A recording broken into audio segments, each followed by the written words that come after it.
父，你好狠的心，竟想放火烧死母亲！平时看你唯唯诺诺的，想不到你胆子居然这么大。我平阳侯府绝对容不下你这样歹毒的妇人。平阳侯府，我穿书了。说，天杀的！究竟我竟然穿成了恶毒婆母！早知道我就不该看这本狗血大虐文。按照原书剧情，窝囊女主慕容京这时正被恶毒女配污蔑纵火，又被夫君沈玉堂扇脸体罚。夫君，我没有，我真的没有放火。贱妇，你还狡辩！嫣儿亲眼所见，岂能有假？这瞎眼的渣男竟然是我的儿子！母亲，你醒了。母亲，你信我，我真的没有纵火，我没有。毒妇，你还敢在母亲面前狡辩？赶快给我滚出去！沈玉堂这个大傻叉，偏信外人的话，欺负自己老婆。当初看这本小说的时候，乳腺结节都被气出来几个。好了，你先松开。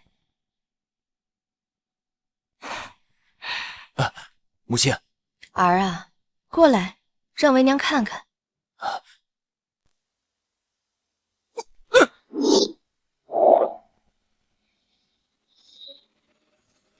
你这狗崽子到底哪来的脸，敢在老娘面前打女人？家暴下头男，你个小崽子，你还敢动手打媳妇儿？看把你能耐的！老娘我今天打死你！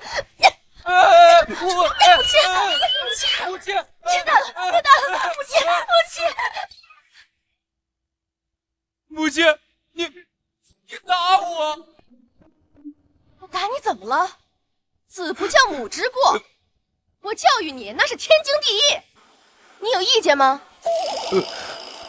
既然让我穿成了你这渣男的母亲，那我就让你感受一下什么叫浓浓的母爱。姨母，请手下留情。哟，恶毒白莲花来了。她和慕容京都是姜氏的外甥女，因慕容京嫁给了沈玉堂，成了世子妃，她妒忌不已，想烧死在祠堂罚跪的慕容京，从而可以名正言顺的给沈玉堂续弦。没想到原主姜氏也去了祠堂，差点被一起烧死。原书里，慕容嫣儿担心事情败露，就恶人先告状，把罪责都推到了慕容京的头上，污蔑他纵火。姨母，你不要打玉堂哥哥，要打就打我吧。好嘞。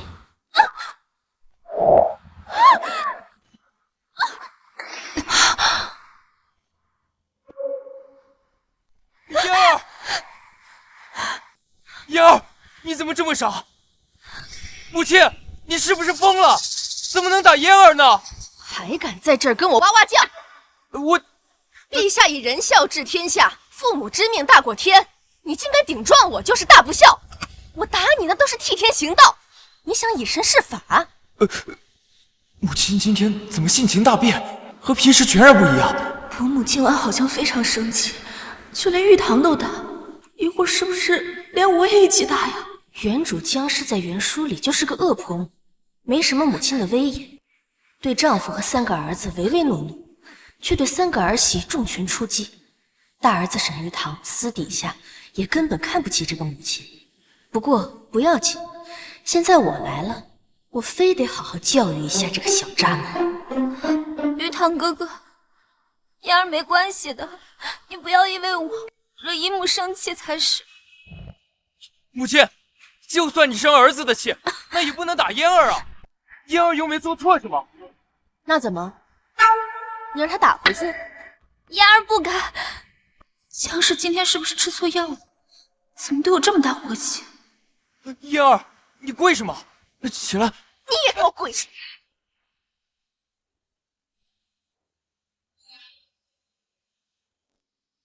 嫣儿，你一个未出阁的姑娘，一进门就对着姐夫投怀送抱，成何体统？既然你母亲不懂得教你规矩，那我就替她教一教你做人的礼仪廉耻。我这也是为了你好，你说是吧？伯母从前都是偏帮嫣儿，今日怎么的不向着她了呢？嫣儿知错，嫣儿谨记姨母教诲。哎，母亲，嫣儿不是这样的人。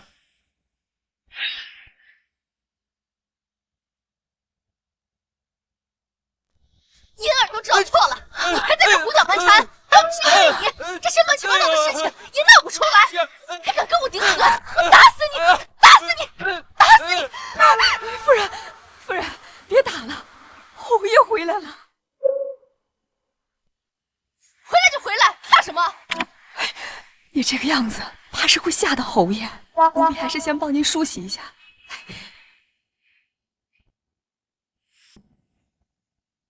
原主江氏极其爱美，唯恐自己人老珠黄被丈夫厌弃，因此日日精心打扮，不敢素面相对。用不着，没有变好看的义务哈。我才不要讨好男人。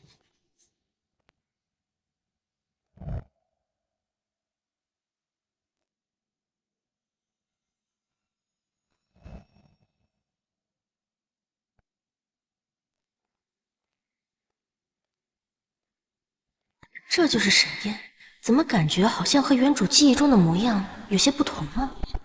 侯爷，我求你，你别走，你别走！什么？侯爷，你救救世子爷吧！岳母受了火烧的刺激，要杀了世子爷啊！这么低劣的告状手段，我都懒得点破你。夫人，你们这是在干什么？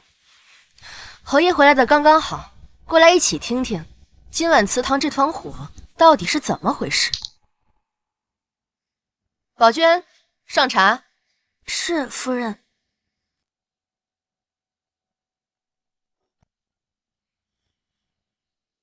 王爷、夫人，你们不要怪姐姐，姐姐不是有意要放火的，只是姨母责备她，她一时气愤才会推翻烛台，她不是有心要烧死姨母的呀。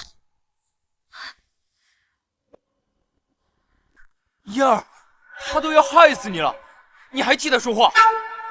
你的心肠未免也太好了。闭嘴！我让你说话了吗？晶儿，你来说说，这到底怎么回事？原身江氏总是欺负儿媳，也难怪慕容京不敢为自己争辩。原书这段剧情里边，全家都向着慕容嫣儿，慕容京百口莫辩，被关进柴房整整7日，差点活活饿死。晶儿别怕，你只需如实说来，母亲今日一定为你做主。我没有做梦，伯母怎么会向着我说话？母亲，我都已经问过了，就是这个毒妇纵的火。你再叫！可是沈玉堂，晶儿是你妻子，你让她说2句话怎么了？衙门审案子还给犯人自辩的机会呢，你倒好，2片嘴皮上下一闭就给人家定罪了，你青天大老爷啊！男人可以蠢，也可以瞎，但是不能又蠢又瞎。或许婆母真的会为我做主。那个时候我在祠堂罚跪，母亲确实进来训斥了我几句。我想辩解，母亲却突然心急发作，昏了过去。我跑出去寻人，谁知刚出院子，祠堂就起了火，我只好回去救人。火势猛烈，我拖着母亲的身子，刚出院子就晕了过去。胡说！明明就是我家小姐救的夫人，怎么就成你救的了？春桃，不许多嘴。小姐，我就是看不得他们这样冤枉你。我就是看不得他们这样冤枉你。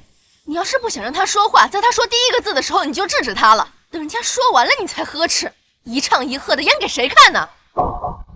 姨母，是嫣儿管束不力。母亲，确实是嫣儿拼了命把你从火场救出来的，你为什么就是不相信呢？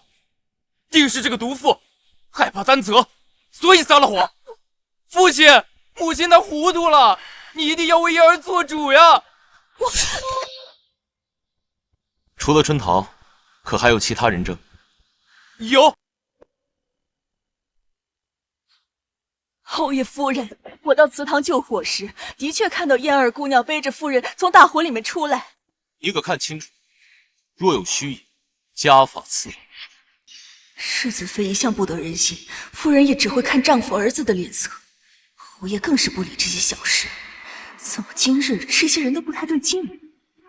玉堂哥哥，其实也不是什么大事，姐姐说是她救的姨母，那便当做是她救的就好了。只要姨母安好，我就放心了。不行，那样你受了太大的委屈了。几年的龙井，绿茶成精了吧？王嬷嬷，你要是再不说实话，世子爷的魂都要被这个狐狸精给勾走了。要是因为你的话，再冤枉了人，这罪责你担当得起吗？老奴不敢，老奴赶到之时，夫人已经被救出来了。只是夫人同慕容三小姐挨得近，同世子妃离得远，老奴也不知道谁救的夫人呀。你刚刚还说亲眼瞧见这慕容嫣儿将我从火场救出来，现在又说没有看清到底是谁救的我，你嘴里还有没有一句实话？夫人息怒，老奴的确没有亲眼所见是谁救的你，老奴也是听别人说的呀。老奴现在仔细一想，只有夫人和世子妃身上有火灼的伤痕，慕容三小姐身上没有。说不定啊，世子妃是先把夫人救出来，慕容三小姐后头到的。所以啊，救出夫人的应该是世子妃。狗奴才，算你识相。我瞧着也是啊，这嫣儿身上干干净净的，一点烟熏的痕迹都没有，不像是从大火里出来的。玉堂，你觉得呢？可嫣儿亲口告诉我，是她拼命把你从火场救出来的。嫣儿一向坦诚，应该不会骗我吧？世子爷，请您明鉴啊！我家小姐那是因为穿了披风，才没有沾上太多灰尘。是吗？我怎么没有瞧见那件披风啊？那是因为披风被火烧毁了。我家小姐救了夫人，夫人不心疼也就算了，偏说是旁人救的。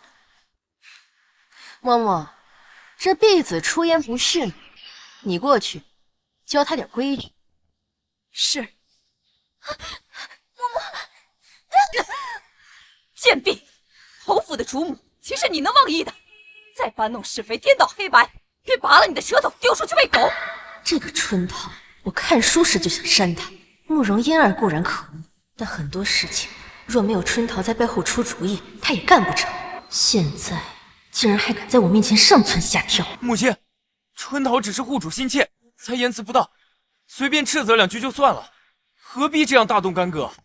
王嬷嬷是你找来的人证，她自己都说了是晶儿救的我，你非要将这个救命之恩安在她慕容嫣儿身上是吗？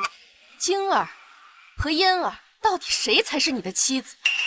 你这良心要是不要了，就拿出去喂狗。父亲，玉堂哥哥，既然姨母向着姐姐说话，那我们便不必争辩了，不然免得惹姨母不痛快，也让侯爷为难。江婉宁这个蠢货，今日如此嚣张，难道侯爷能忍得了？你母亲骂的对。啊！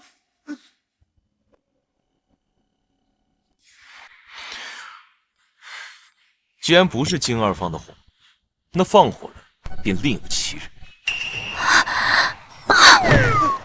嫣儿，嫣儿，你没事吧？母亲，嫣儿的风寒一直没好，今夜又这样折腾，她的身体受不住了呀。我看不是身子弱，是装的吧？父亲，你快看，母亲她糊涂呀！你快为嫣儿做主呀！夫人，夜深了，要不……女人说话，你男人插什么嘴？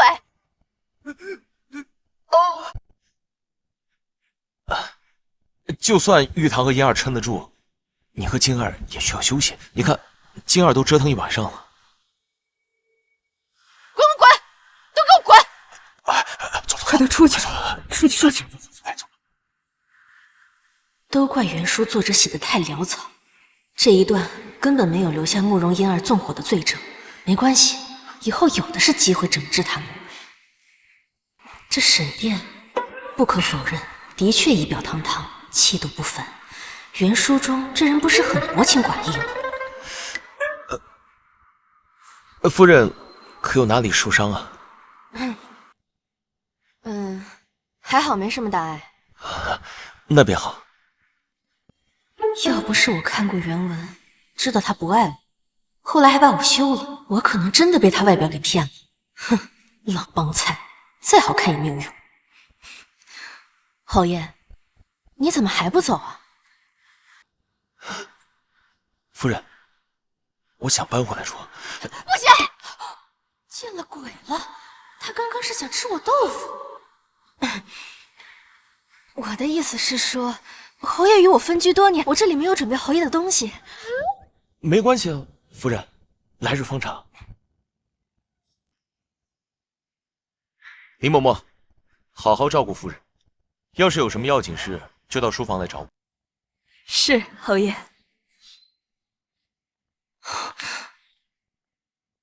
不对劲，太不对劲了。这就是封建社会的腐败生活吗？嘿嘿，我这也算是翻身牛马把歌唱了，不错，真不错呀。夫人，世子啊，请您前去用午膳。好，这个侯门主母当的还是蛮舒服的嘛。要是没有这些蠢儿子，就更舒服了。走。这些年边关不太平，沈燕驻守边疆，很少回帝京，在府上的日子并不多。自从上回袁慎在旁人的挑唆下同他闹了一回，他便搬去了书房。昨夜怎么会提出回来住呢？说，引的人起来！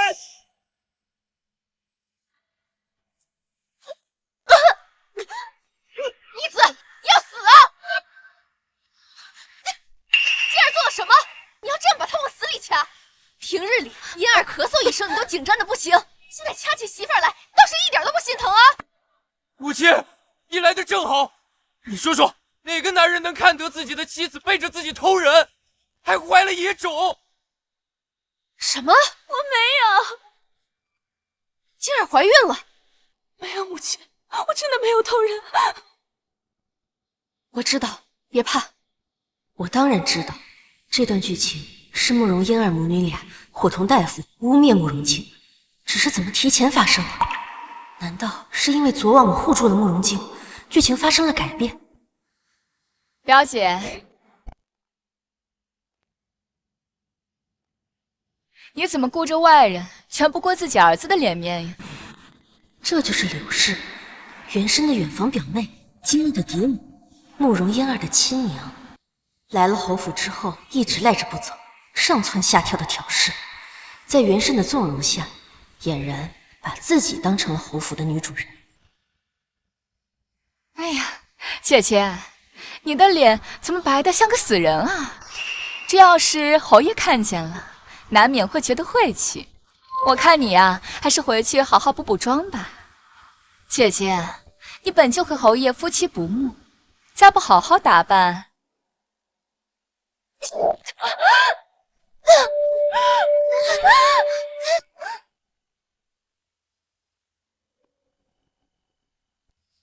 母亲，没事吧？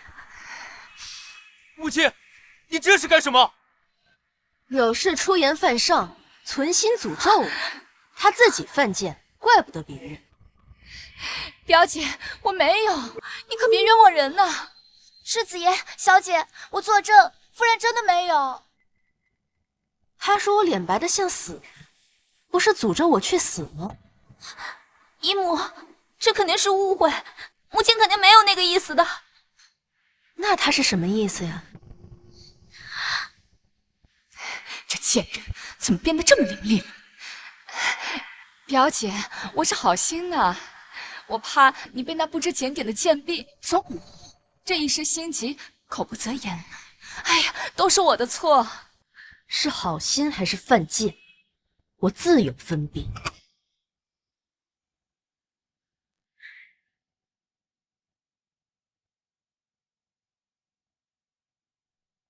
晶儿，到我旁边来坐。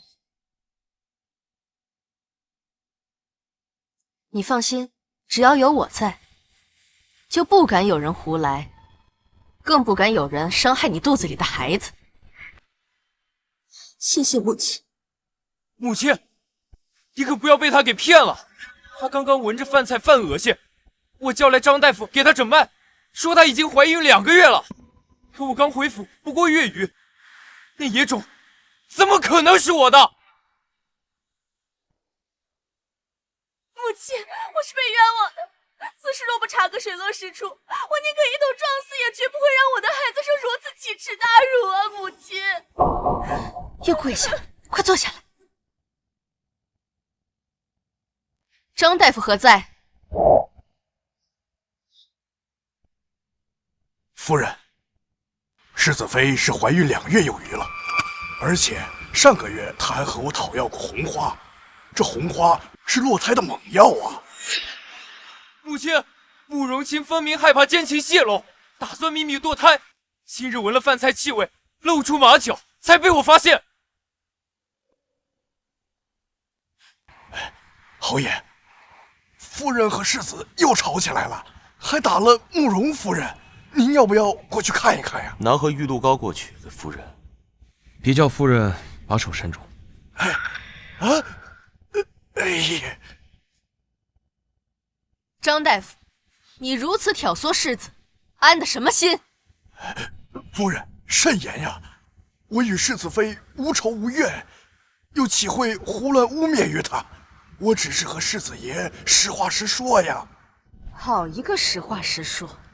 你可知，就因你空口白牙，会害掉2人的性命，还真是杀人不见血。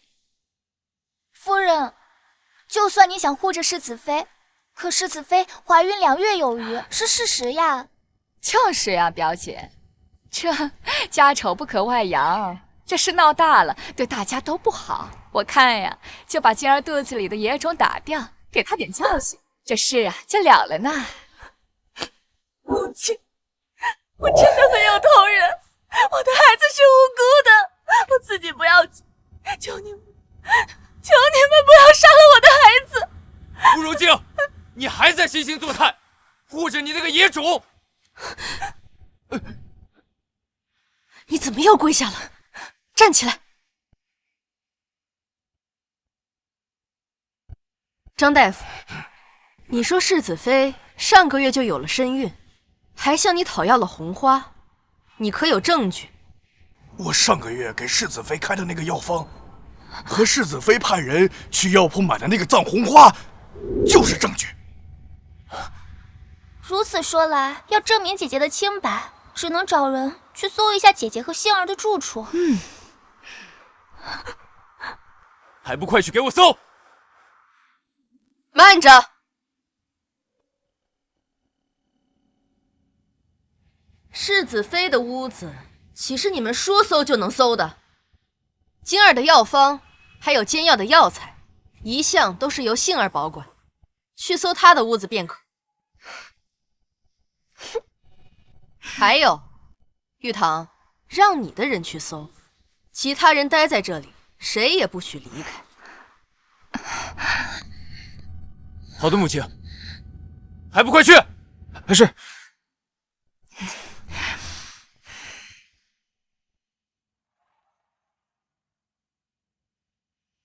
世子爷，小的没有找到张大夫所说的那张药方，也没有找到什么红花。怎么可能没有？你希望自己戴绿帽子是不是？怎么可能？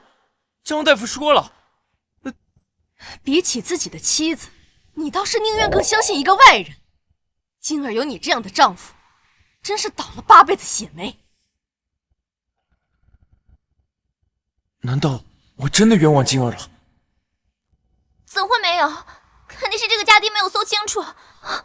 来了，终于来了！昨天没能好好整治你，真是把我给憋坏了。今天看我不把你们一网打尽！我刚刚说过，谁都不许离开。我来告诉你，为什么晶儿的屋子里搜不出红花，因为这红花根本不在屋内，而在春桃的身上。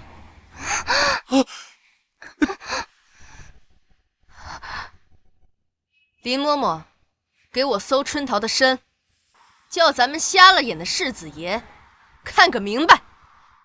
是，夫人。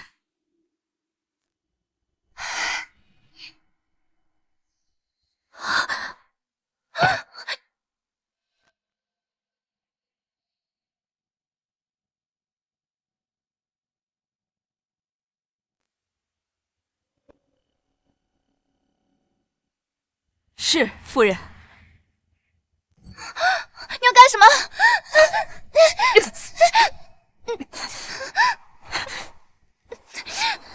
来吧你！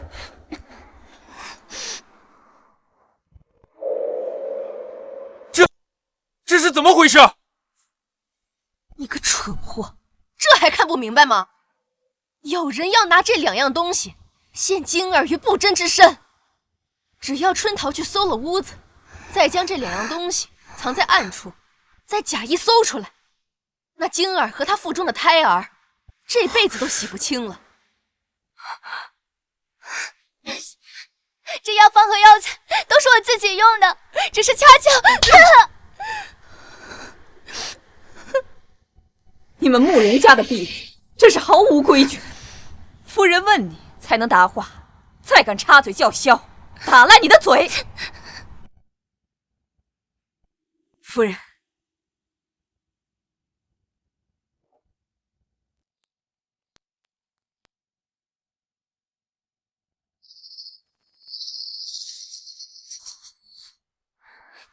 春桃，你说这东西是你自己的，这么巧，这里面的内容和张大夫说的一模一样，你当我和玉堂一样是傻子吗？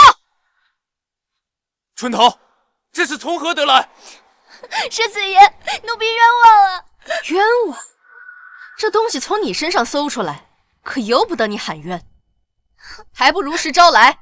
到底是谁指使你？是你们家小姐，还是你们家夫人？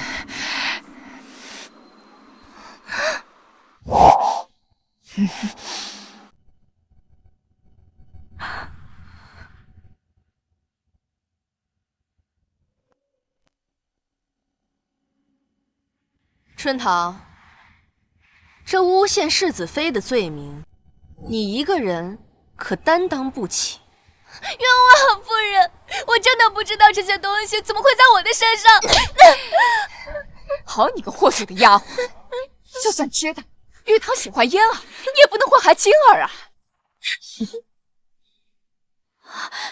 玉堂哥哥，我真的不知情啊，是那个春桃她自作主张的。嫣儿，我不是傻子。夫人，老夫突然想起家中还有事儿，就先告辞了。张大夫，请留步。既然这婢子不肯招，那就打到他说实话。给张大夫搬一把凳子，让他坐着，好生看着。这婢子要是不小心晕了过去，就给他扎一针；若是不小心打死，那这条人命就算在张大夫身上。夫人，这……走。夫人，奴婢冤枉啊！审这2个人还需要些时间。晶儿怀了身孕，随母亲下去一同休息。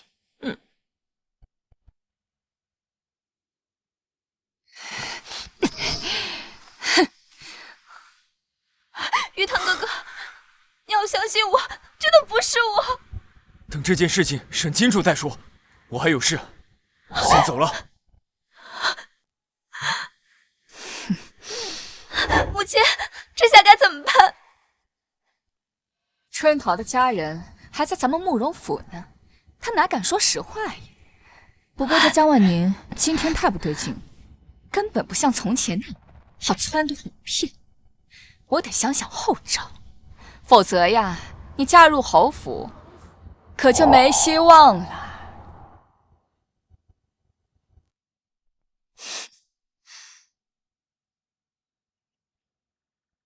我的好儿媳，听娘一句劝，咱女人可千万不能做恋爱脑。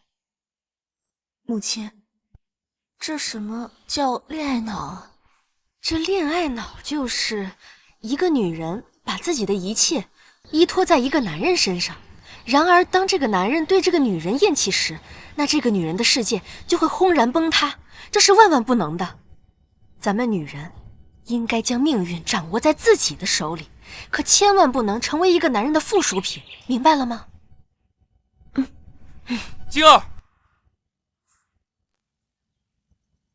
晶儿，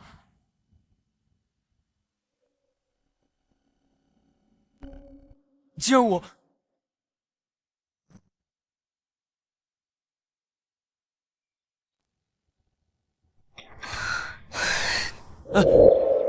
你有话就说，有屁就放。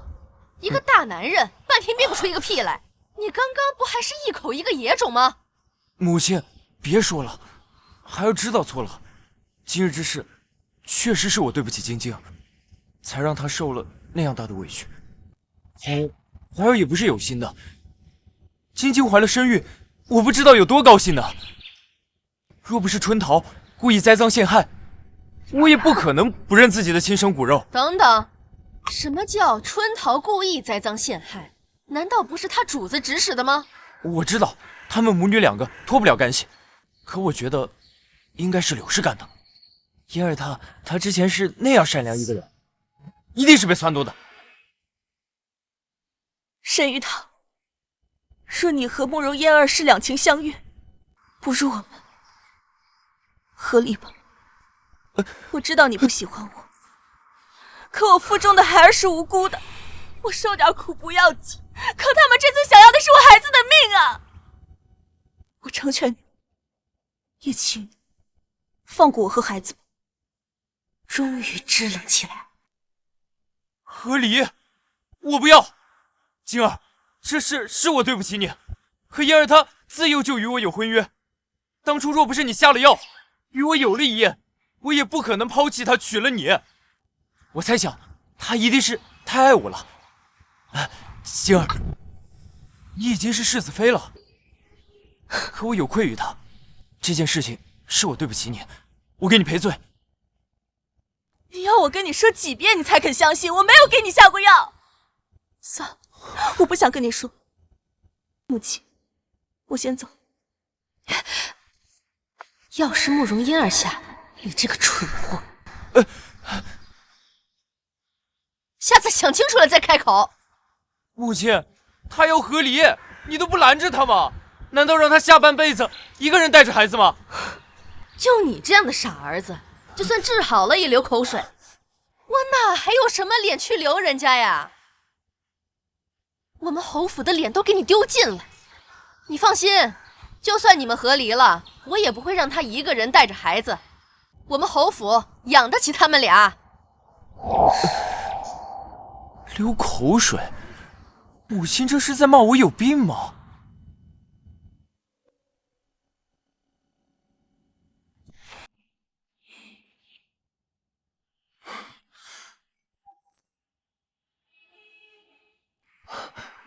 是不是累了？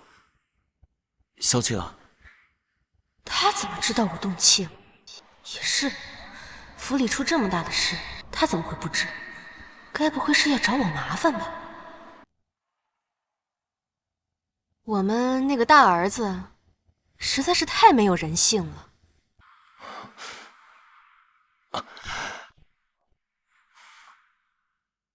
夫人，春桃说什么也不肯指认慕容嫣儿和柳氏，只说是自己看不惯世子妃，所以自作主张。什么？原本这段剧情在原书里就是慕容嫣儿奸计得逞，慕容京被冤枉痛失孩子。现在我改变了剧情走向，反而出现了盲点。春桃不肯招，难道是因为有把柄在他们手上？林嬷嬷，你派人去私下调查一下春桃的底细，看看他们家是否还有家人为慕容家做事。是，侯爷。夫人稍安勿躁，莫要气坏身体。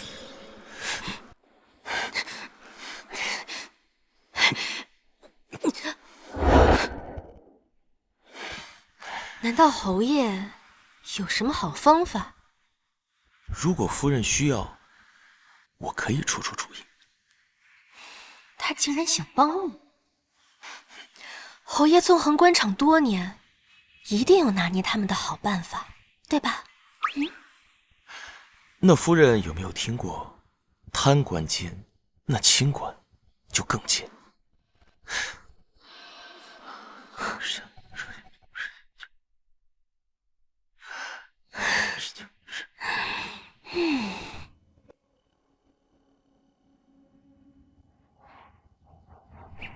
玉堂哥哥，相信我，我真的不知情的。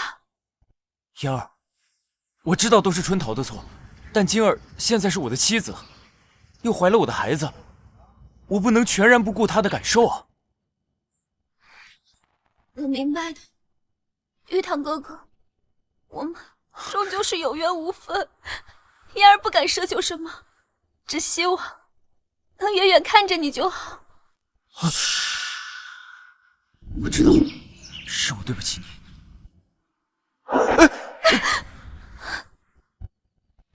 到了就进去坐下，堵在门口做什么？是。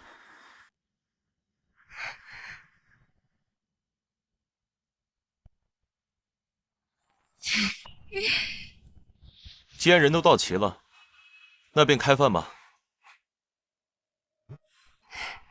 哎呀，表姐，你也真是的，明知道侯爷喜欢吃蟹黄狮子头，还放这么远。把这道菜端到侯爷面前去。是。端回去。侯爷不喜欢吃这道菜。姐姐，你是不是记错了呀？这道菜可是侯爷最喜欢吃的啦。哦，是吗？那是你记错了。侯爷现在变了口味，喜欢吃辣的，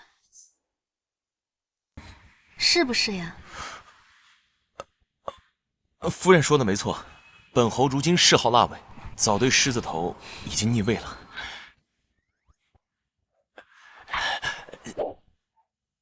撤吧。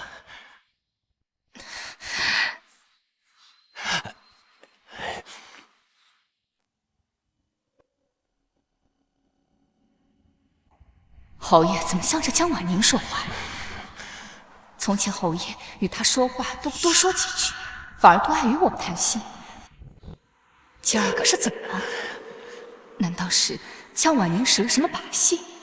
不会的，江婉宁一个草包女，十足的蠢货，除了长得比我好看，哪儿比得上我？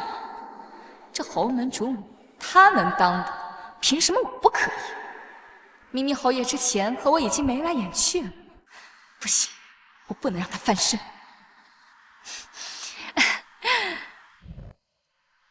侯爷，那这一道辣炒兔丁，侯爷应该喜欢吧？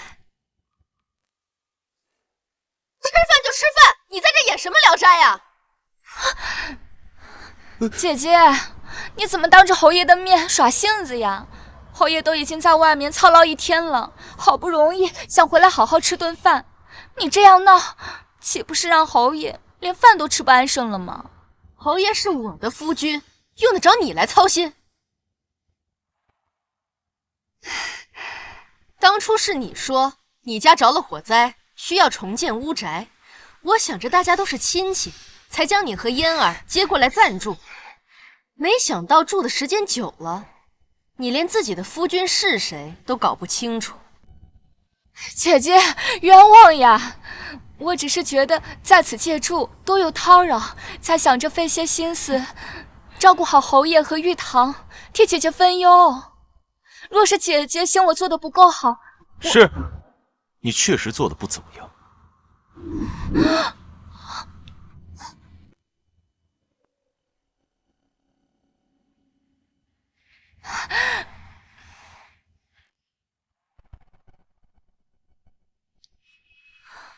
你们慕容家在京中不还有处别院吗？近来晶儿身子也重了，我们也不便多留你们，你们收拾收拾，搬去那儿吧。这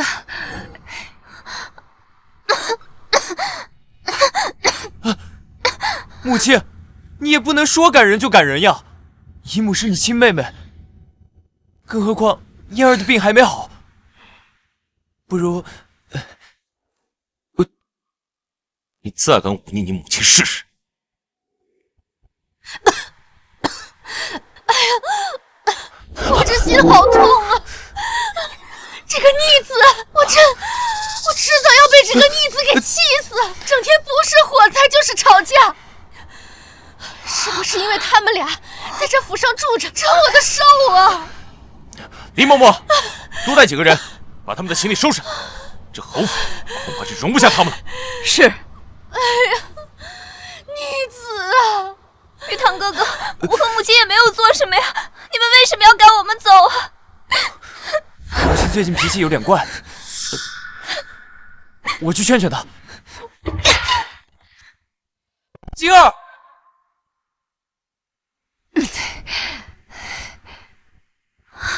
到嘴的鸭子竟然还能飞了，我就不信了。陛下重孝，孝道大过天。我这个嫡母若是状告慕容京不孝，我看他们怎么收场。他们现在看中慕容京有孕，拿捏了慕容京，就等于拿捏了整个侯府。哼！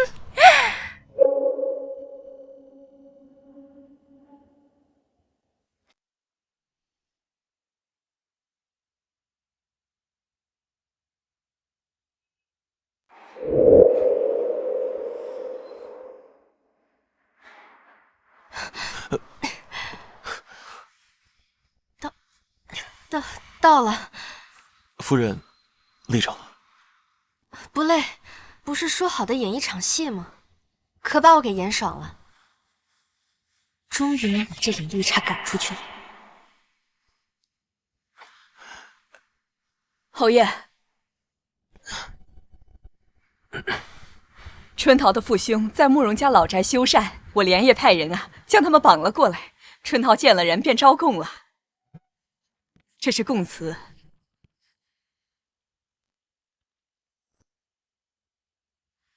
嬷嬷，你去把晶儿叫来，我有话交代她。是，夫人。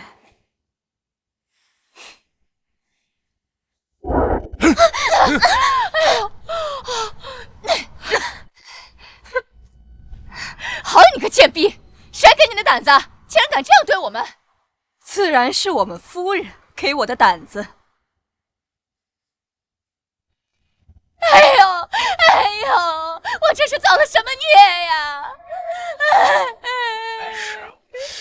我辛辛苦苦养大的女儿，竟然是一个白眼狼！我不过是在他府上多住了几日，便嫌弃我，想让我这个嫡母去死啊！这侯府看着光鲜亮丽的，没想到这么抠门啊！堂堂世子妃，竟然这样对待嫡母！这江婉宁平日最要脸面了，又生怕慕容京安不了胎，一会儿肯定要来求我的。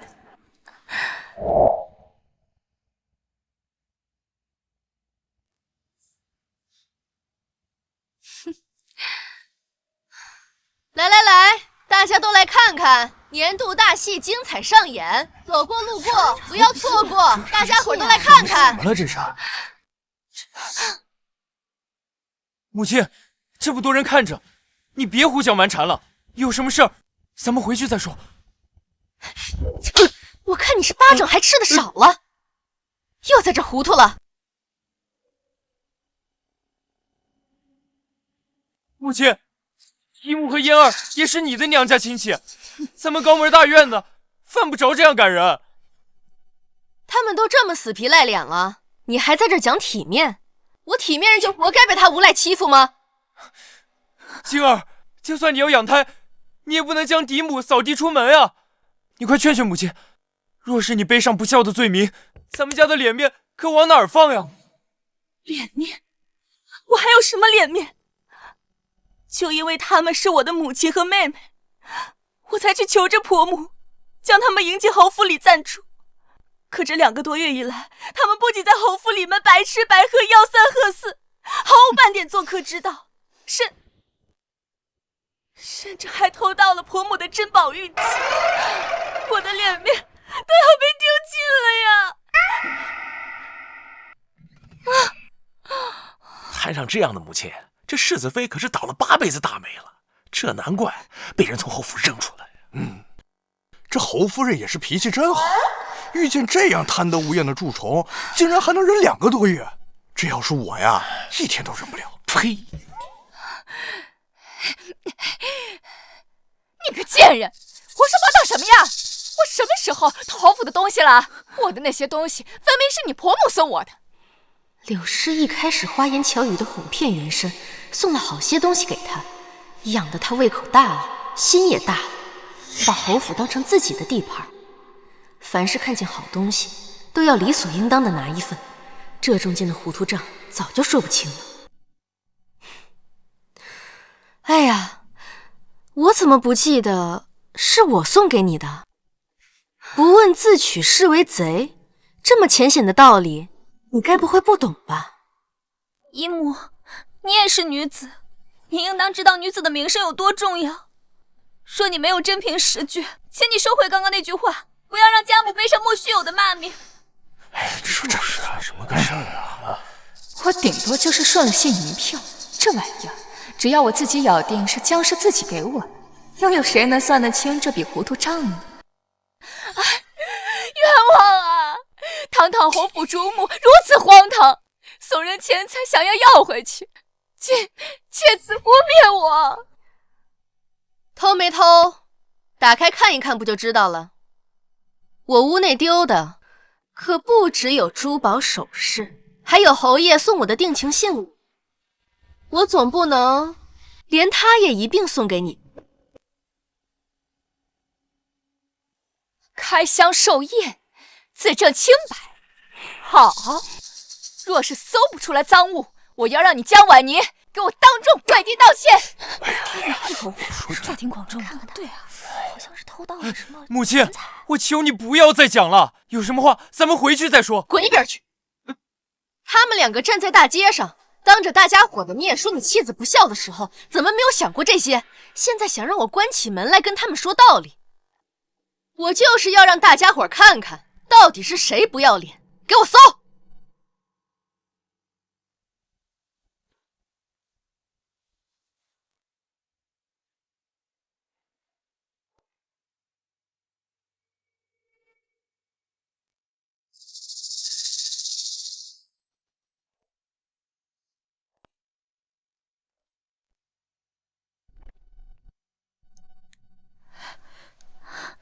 侯爷，侯爷，柳氏她偷了我好多东西，就连你送我的定情信物，她也一并偷了去。她简直是太可恨了。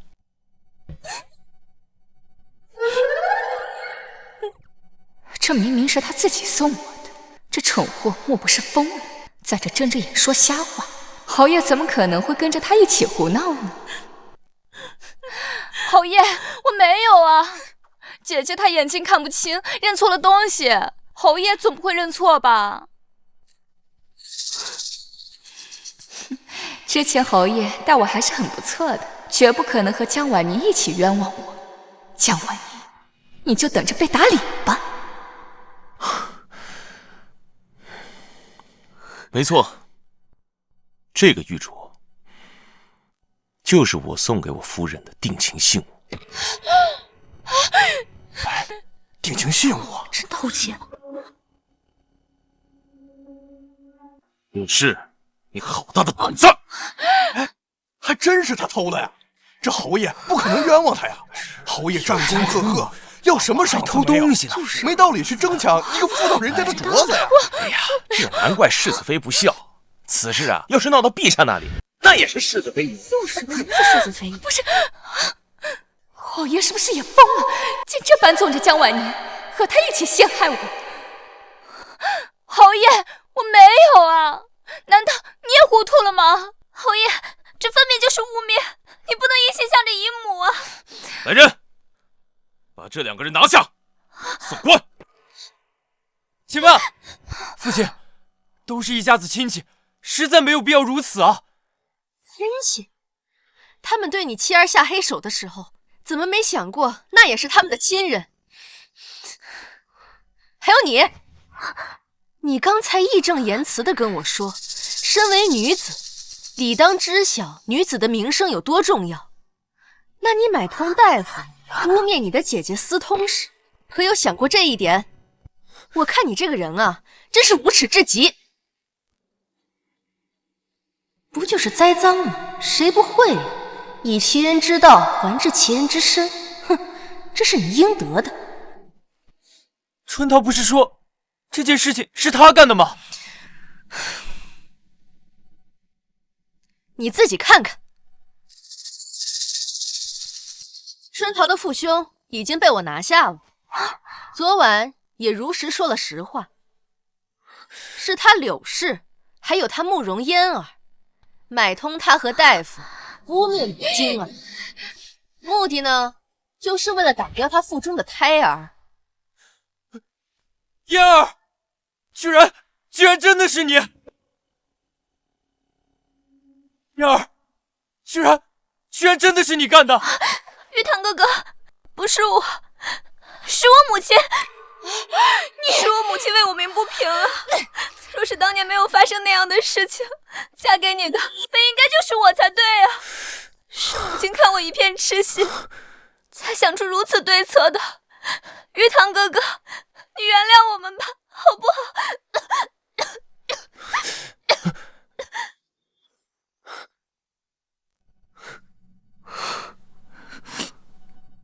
父亲，我知道错了，但求您千万不要送官。嫣儿这身体，只怕进去就没命出来了。之前是我辜负了他，都是我的错，但他罪不至死呀！沈玉堂，我果然不该对你抱有一丝丝期望。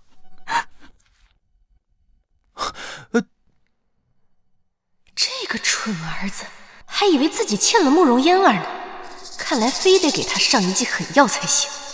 一旦没了世子之位，他在慕容嫣儿眼中便一文不值了。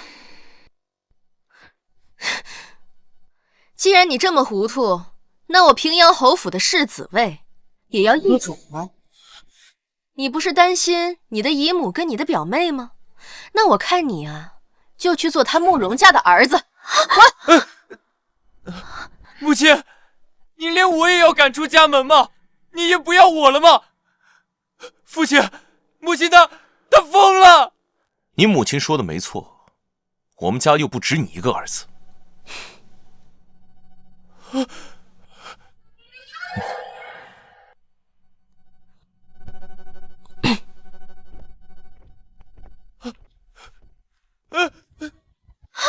父亲，母亲，父亲，母亲，走，父亲，完了，全完了！母亲，二位，请吧。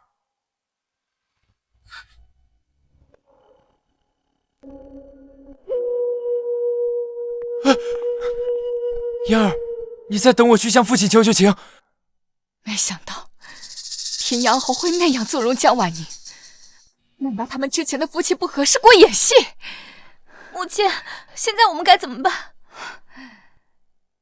嫣儿，你先听我说。听你说有什么用？现在你已经被废了世子之位，是个人都能踩在你头上，你已经一文不值了，我还指望你什么？难道你只是贪图我的世子之位？难道你之前都是对我虚情假意？回答我！是又如何？本来就是你一厢情愿。当初我让慕容京喝下药酒与你有染，才甩了你。没想到沈燕一战成名，平步青云封了侯，倒让你白捡了个世子之位，所以我才想方设法夺回你。没想到你就这般没用，被赶出了侯府，现在落得连丧家之犬都不属。呸！我们真是看走了眼，把赌注压在你身上。哼，原来真的不是金儿下的药，是你一直欺骗我，让我有愧于你。母亲说的对，像你们这样的狠毒女人就该送官。走。快走！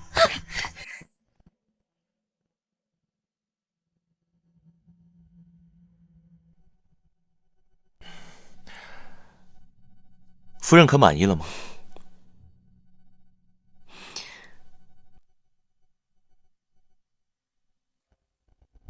你不是侯爷，对吗？你不是侯爷，对吗？夫人，你在说什么？你知道我在说什么？书中的沈宴对原主江氏漠不关心，哪里会像现在这样事无巨细的照顾和迁就我？夫人，我虽然不知道你为什么这样说，但我确实是你的夫君，绝非旁人假扮。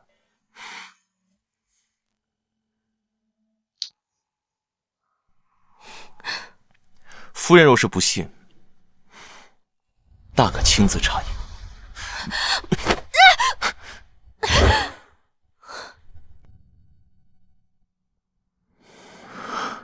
好久都没有这样看过你了。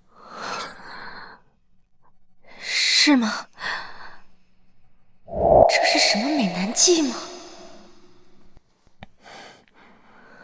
夫人这次回府，总觉得变了很多。我怎么可能变？你想多了。虽说这个沈宴表现挺不错的，但在探明他什么底细之前，我也不敢交底。可我觉得夫人……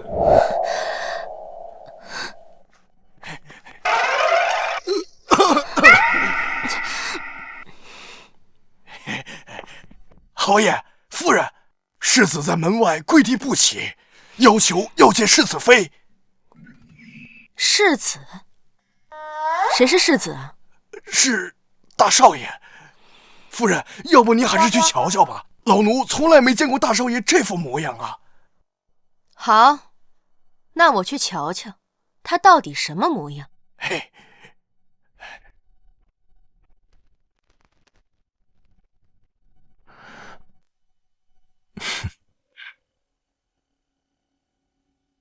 青儿，是我蠢笨如猪，一直错怪你。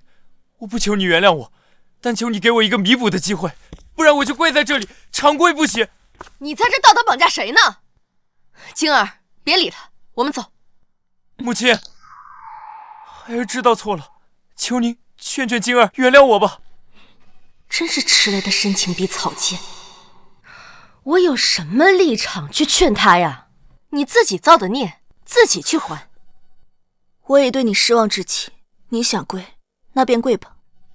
晶儿，求你再给我一次机会，你打我骂我都行，但别不要我。我们的孩子，咱们的孩儿，他出生也是想有个父亲的。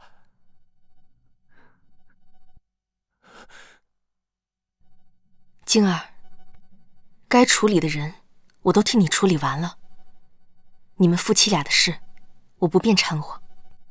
我还是那句话，咱们女人要将命运掌握在自己手中，其余的事呢，就你自己去决定。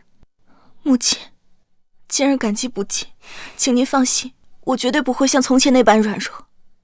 只是，若玉堂真的肯改过自新，我也不愿孩子从小便缺了父亲。晶儿，以后若是男孩，我便教他骑马打猎；若是女孩，我一定会好好呵护她，绝不让她受半点委屈，也不让她找一个像我这样的蠢材。沈玉堂，那便看看你有多少诚意吧。从今往后，你还是孩子的父亲，至于还要不要你这个丈夫，就全凭我的心意。好，我一定会好好表现，改过自新。孙管家，去收拾一间厢房，给他单住。是，夫人。大少爷，您看您想要住哪个厢房啊？当然是离晶儿近一点就行，有的住就不错了。晶儿，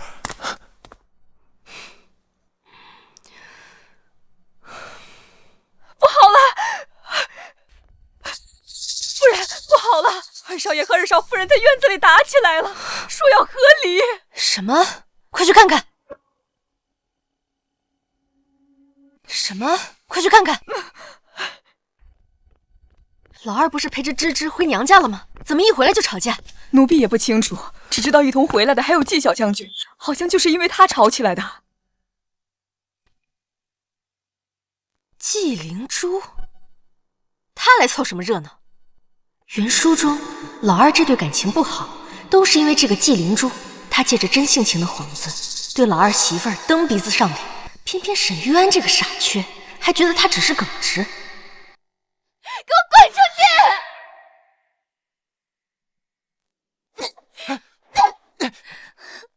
好兄弟，那你以后和他同吃同住去吧，当一辈子的好兄弟，不要再回来了。这是我家，我凭什么走？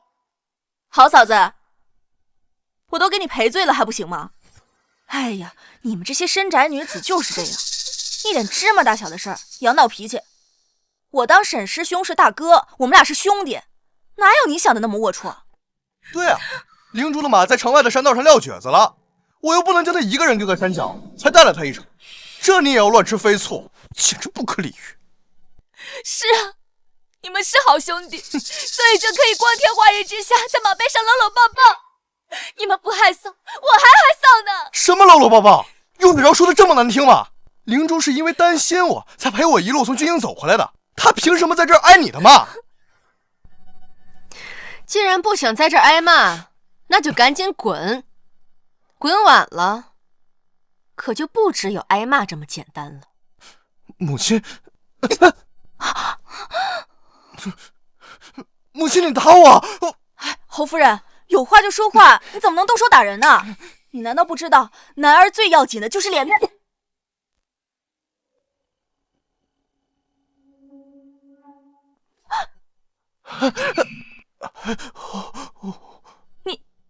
你为何打我？谁允许你们在我家大呼小叫？当我这里是什么地方？你不是说你不矫情吗？你不是说你很大度吗？那吃我一巴掌怎么了？再者说，你不是跟我家玉安是好兄弟吗？兄弟就应该有福同享，有难同当，有巴掌一起挨呀！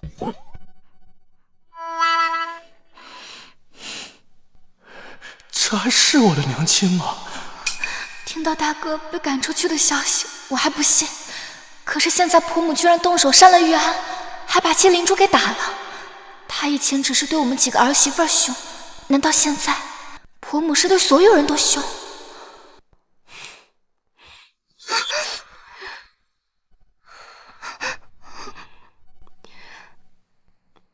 芝芝，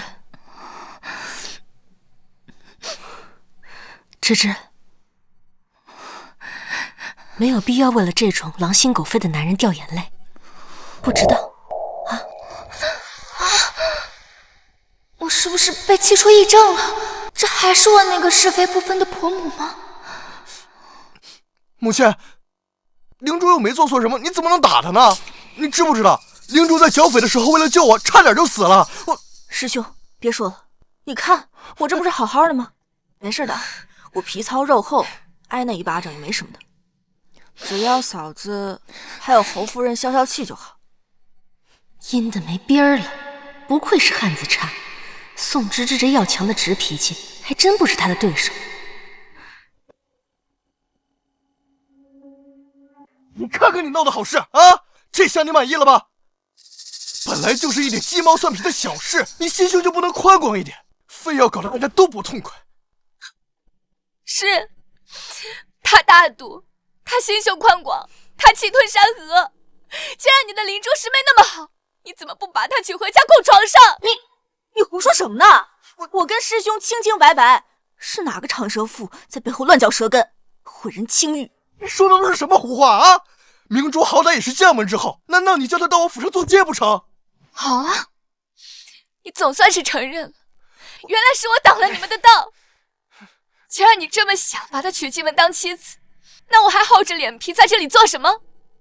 今日我就把这二少夫人的头衔让出来，成全你们。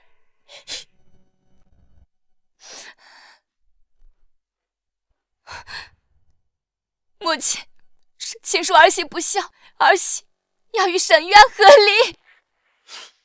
我不是合理就合理，你以为我怕你啊？你别以为这样就能威胁到我，到时候你别后悔。我才不会后悔。母亲，就算你今天打我骂我，我也不会改主意了。好，好，好，我就喜欢这样有心气的。母亲，你看看他说的都是什么混账话！你再不管管他，他就真的无法无天了。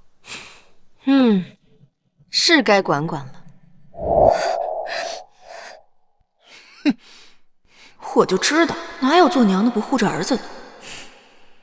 来人，取文房四宝，给二少夫人写和离书。是，夫人。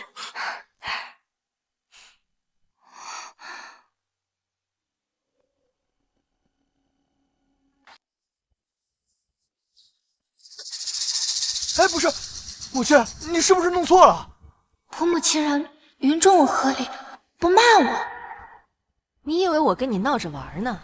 刚才也不知道是谁梗着脖子说合离就合离，你别后悔。哎呀，也不知道现在是谁会后悔呀。我怎么可能后悔？芝芝，吵架吵累了吧？快坐下来喝口茶。谢谢母亲。终于要和离了，我一定要抓紧时间嫁进来。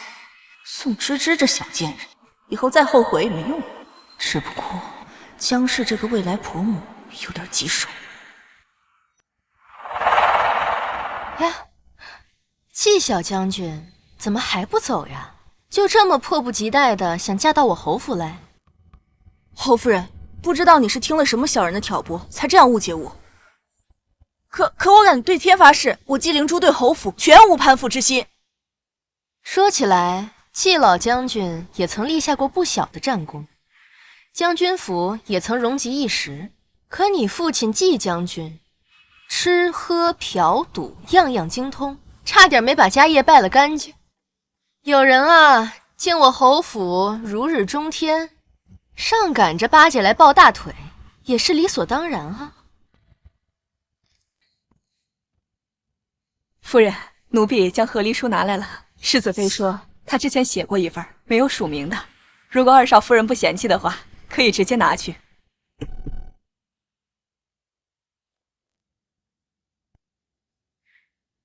芝芝，你想清楚了，就在这和离书上安个手印。今日只要有婆母在，就不会有人为难你。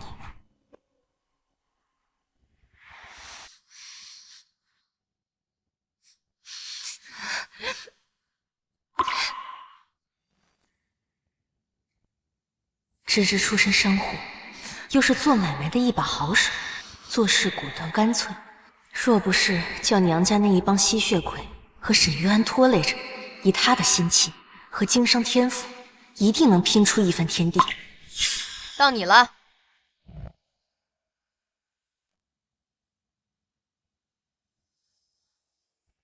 是，明明回家前听说是大哥要和离，怎么就变成我了呢？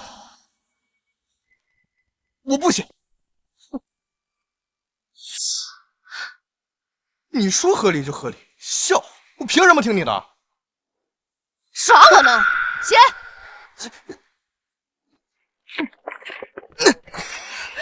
我就不行，就不合理！母亲，当初这门亲事是你硬塞给我的，非要我娶了芝芝，现在又叫我和离，咱俩到底谁耍谁呢？你都怪原主这个贪财的性格。当初打仗又逢荒年时，沈家开支紧迫，他见宋芝芝手中有大笔经商得来的钱财，便做主了这门亲事。想着若是沈燕以后飞黄腾达，再换个高门贵女。哎呀，夫人，二少爷，你快别说了，别把夫人啊气出个好歹来。他俩成亲之后，沈玉安花着宋芝芝的钱，可谓是财大气粗，越来越满意。两人一直感情挺好，直到纪灵珠参了军。这个逆子，我迟早要被气死！母亲，来人，这个蠢货！还有这个不男不女的这个师妹，给我乱滚打出去！我倒要看看，离开我侯府，他还能神气什么？哎，你们干什么？敢对我动棍子，反了不成？谁先把他们给我打出去，我赏银100两，不，200两。安少爷，对不住了。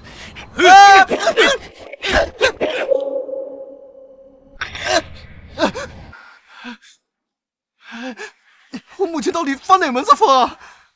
师兄，要不你去我那儿先住2天，等侯夫人气消了再回去。别急，哪有母亲不要儿子的？听闻世子早些时候也被赶出家门，接连2个儿子被赶出家门，侯夫人再好也得听侯爷的。我就不信侯爷会坐视不理。明珠，还是你对我好。走，我就不信了，还真的不让我回家。哼！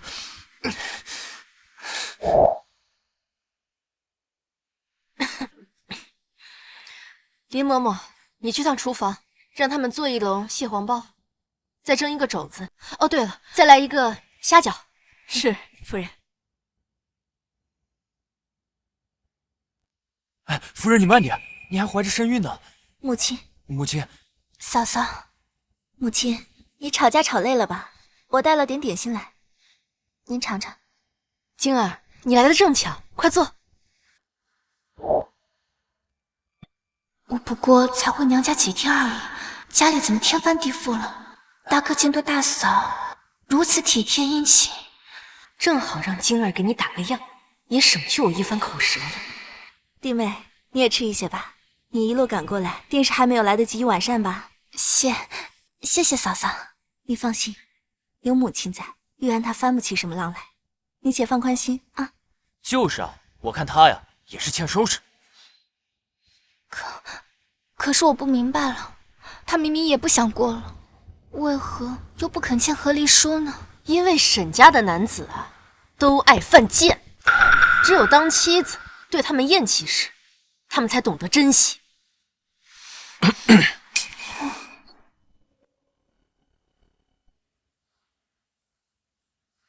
父亲，父亲，夜深了，我们便不叨扰了。侯爷怎么还没走啊？玉安也被赶出去了。对啊，刚好让他出去吃吃苦，看他以后还敢不敢哭。正好趁这个机会，让芝芝想想他以后到底该做什么。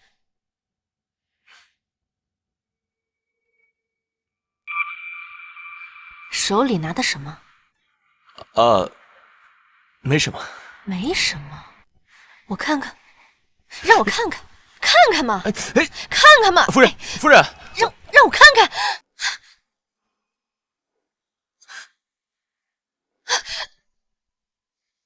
哇塞，好劲手的药！你还打算这样报仇多久？不看了，不看了，侯爷，你还不赶紧回书房去休息？好，夫人也早点睡觉。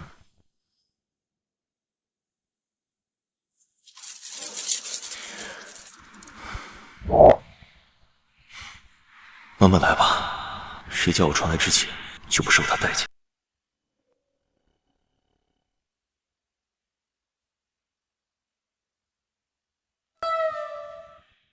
这酒不行，你们去那个飞天酒铺买他们最贵的牛儿红来。啊，去啊，愣着干嘛？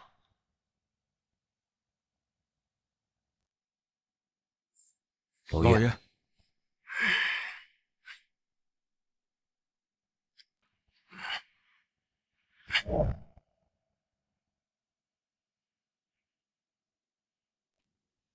明珠，你要不还是快点把他弄走吧。咱们府上本来就捉襟见肘，哪里供得起他这样花费？我是要你嫁到侯府，不是让你请一尊大佛回来。父亲别急，这几日我已经发现了，沈玉安在侯府没什么地位。他那么阔绰，花的都是宋芝芝的钱。既然如此，那我就不能让他们和离。不合理，那你怎么嫁？女子合离可以带走嫁妆，绝不能让宋芝芝带着钱走，否则我们就全白忙活。先把她劝回去，然后再让宋芝芝意外身亡，这样嫁妆就归沈玉安了。唉，见师兄你一直喝闷酒，心里真是不好受。要不是我，你和嫂子也不会吵架。和你有什么关系？是他自己小家子气。嫂子是深宅妇人，又是商户出身，见识少也是正常的。这样的女子啊，生起气来不都是一哭二闹三上吊那招吗？你就让着她。我还没让着他，他都把我的脸丢在地上踩了。嫂子那是在气头上，要不我们找别人劝劝呢？嫂子，不是刚从娘家回来吗？对啊，我去找芝芝父兄出面，好好教育教育他，看他还敢提合理。灵珠，还是你会替我着想啊？哼。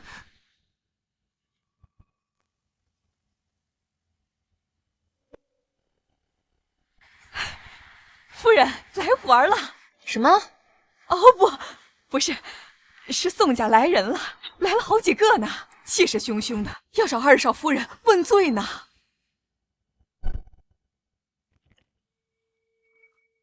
宋家一家子好吃懒做的，就知道趴在宋芝芝身上嬉戏，我早就看他们不顺眼了。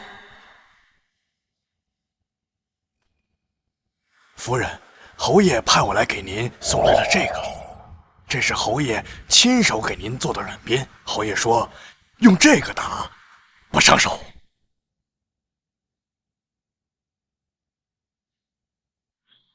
手里拿的什么？没什么。他那天藏的，原来是这个呀！混账东西，好好的提什么合理，还不给我跪下，向玉安认个错！宋芝芝，好戏开始了，你慢慢享受。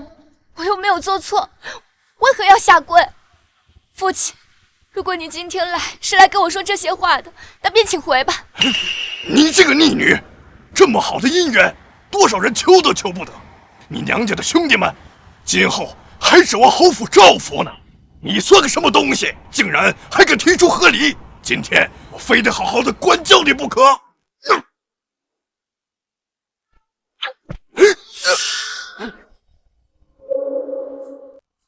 爹，队长，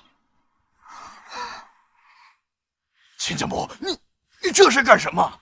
他疯了吧？居然连亲家公都打！母亲，你打我也就算了，这可是芝芝的父亲啊！那又怎么样？宋芝芝母亲早逝，留下大笔嫁妆，可宋庆德却不到3个月立刻续弦，花着亡妻的嫁妆和妻妾们生了一个又一个，软饭硬吃，而宋芝芝却常年被苛待，被当奴婢一样使唤。宋家除了她，没有一个好东西。侯夫人，就算您身份尊贵，也不能出手打人吧？我父亲并未冲撞您，这事儿就算是告到府衙，我们也会追责到底。那你去告官啊，左右不过是赔些银子，就算是一鞭子需要10两银子，我也能打到你们变成猪头。这就叫恶人还得恶人磨。侯夫人，您是因为芝芝提出和离的事儿才如此吧？我会好好教育她的。你消消气。你嫁到侯府，侯府便是你的家。先前是为父太惯着你了，让你总是回娘家，才把你养成了这不知收敛的臭毛病。你但凡心里还有点孝心，心里还有着为父，你就安安分分的跟玉安好好的过日子，别再搞这有的没的啊！父亲，难道我就没有喜怒哀乐吗？我家侯府过得好不好，你从来不过问。即便如今我要和离了，你也不分青红皂白的就骂我。难道我嫁出去就不是你的女儿了吗？在家从父，出嫁从夫，这自古以来便是如此。再说了，我这也是为了你好。别说的这么冠冕堂皇。你们之所以让芝芝回娘家小住，那是因为芝芝任劳任怨的帮你们打理宋家的商铺。若是芝芝没有一点用处，你们只会嫌她烦。侯夫人，这芝芝她是个女儿家，能派上什么用场？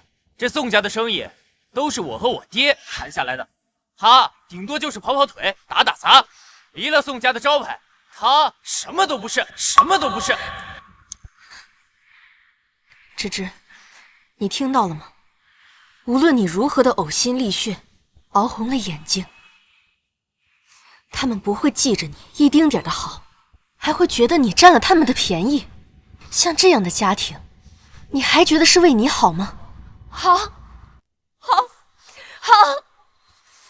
既然你们这么想，那今日我便和你们一刀两断。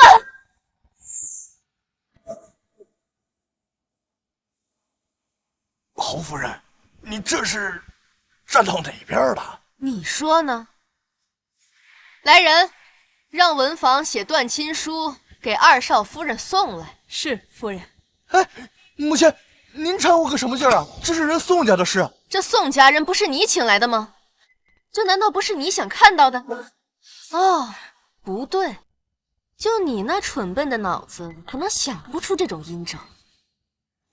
是季小将军替你出的主意吧？可真够馊的。师兄，我只是想让嫂子给你认个错，我没想到她竟如此强硬，宁愿与宋家一刀两断，也不肯服软半分。夫人，断亲书写好了。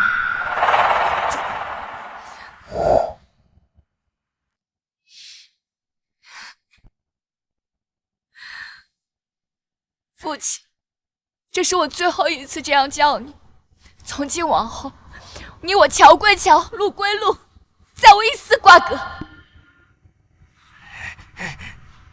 这断亲书我是不会签的，你要是再闹下去，我就去官府告你不孝，叫你吃不了兜着走。笑话，在我侯府可由不得你们。来人，把他给我按住，按手印。是，你们这是欺人太甚了！你们干什么？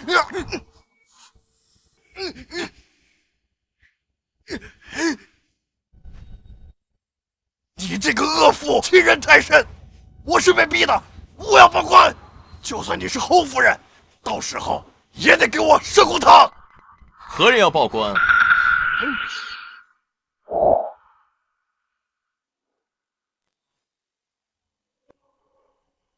何人要报官？侯爷，侯爷，您可算是来了，您可得替我主持公道。这江氏身份再尊贵，也不过是个深宅妇人，还不是要听侯爷的。她如此蛮横胡闹，侯爷这下肯定得收拾她。侯爷，侯夫人她上来就打人，还逼我和我女儿断绝关系。这事儿要是传出去，众人会如何看待侯府？父亲，您快劝劝母亲吧，她逼迫人父女断亲，实在是无理啊！什么叫逼迫？芝芝自己想要断亲，是你们企图抹杀她的意愿。没想到村民把我苦楚的竟是婆母。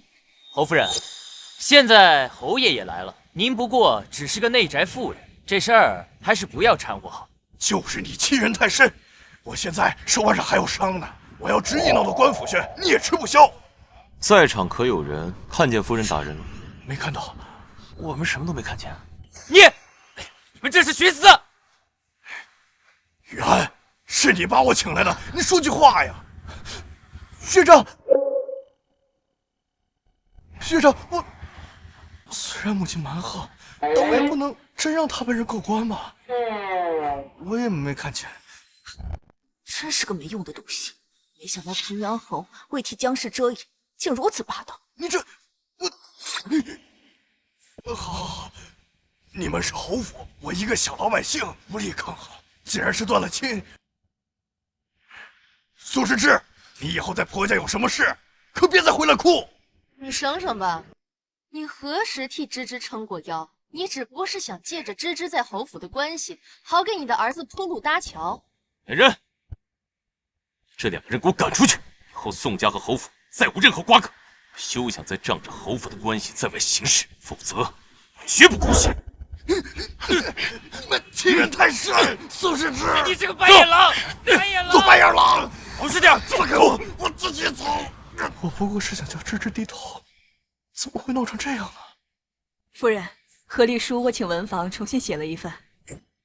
师妹，我先走了。抓住他！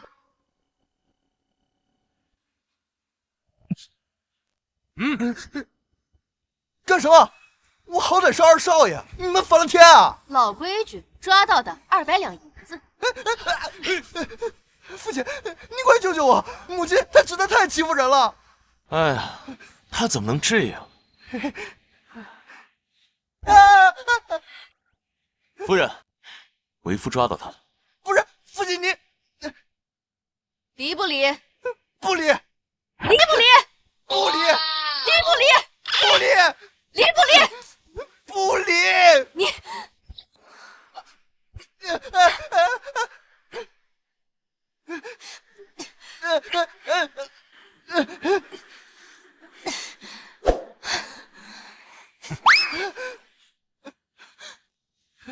母亲，你为何非要拆散我们？谁拆散你们？是谁之前扬言离就离，要芝芝别后悔的？全身上下就嘴最硬，怎么自己说过的话现在不认了？侯夫人，话可不能这么说。常言道，宁拆十座庙，不毁一桩婚。你怎么能？别说了，别再惹他了，一会儿咱俩又得挨打。侯爷，你看你生的好儿子，胳膊肘往外拐，我好伤心啊！还不快滚！不行，母亲现在还在气头上，我们不能跟她一模一样，得从长计议。从长计议？我家哪有那么多钱供你从长计议？真是想不通了，芝芝到底给母亲灌了什么迷魂汤，哄得母亲事事替她出头？还不是怪你没用，区一个商户女都能拿捏你，还落得被赶出侯府。不行，不能竹篮打水一场空啊！哎，师兄，要不你去和嫂子认个错，把何丽书要回来。男子汉大丈夫，能屈能伸。嫂子现在连娘家都没了，往后的日子还不是得靠着夫家？到时候还是你说了算。就算你们是侯府的，也不能明抢啊！什么叫抢？我们二少奶奶说了，宋家从前都是二少奶奶在打理，理应有她的一份。二少奶奶与你们宋家一无瓜葛，我们只是把二少奶奶应得的份额取走，天经地义。可这些货物你们拿走又有什么用？咱没用啊！我们二少奶奶要自立门户经商，以后你们宋家可别再借着侯府的人情经商了，怪不要脸的。你，这宋敬德一天到晚自诩侯门亲家，这下让人整了吧？活该，他花着芝芝王母的钱，还对芝芝呼来喝去，欺负人家母亲死得早，都是报应。宋芝芝要自己做生意，我们好歹是侯门，怎么能让媳妇儿出去到处抛头露面？师兄，你说是不是侯夫人见嫂子经商赚得多，才有意促成这一切，好让自己也分一杯羹啊？的确很有可能。若非母亲贪财，当初也不会让我和芝芝成亲。若是今后芝芝经商收益颇丰，母亲岂不是更护着她了？哦，不行，不能让她把这生意做成。师兄，怎么样？打听的如何？我跟着侯府下人到了商行，听他们说，嫂子她想囤粮，而且不是小生意，是笔大买卖。囤粮？上个月我听父亲说过，南方久旱未雨，他一定是想趁此时囤粮，等到秋天欠收时，再高价卖出。师兄，既然囤粮可以赚钱，那我们何不抢占先机？既可以得到一笔钱财，又可以让嫂子歇了这份心，好好跟你过日子。咱俩哪有那么多钱？收粮食需要一大笔钱财。我去借，到时候赚了钱再还。嫂子只有妇人见识，只要这笔买卖做不成，迟早还是要向你低头的。明珠，你不愧是我的好兄弟，为了我的事，你可真够意思的。蠢货！等我赚了钱，你要是还回不了侯府，我连你一块埋了。侯爷回来了，送你的东西可还满意？尺寸合适，握柄刚好和我手的大小。难道他是熟人？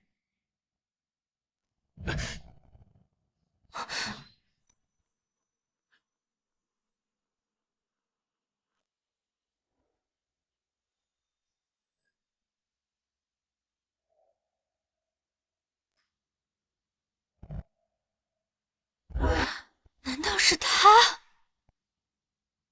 你夫人，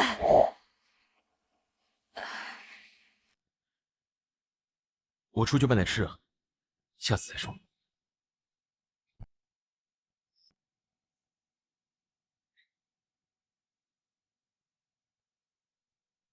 什么事啊？夫人，您猜的没错，纪灵珠果然来咱们后门探消息了。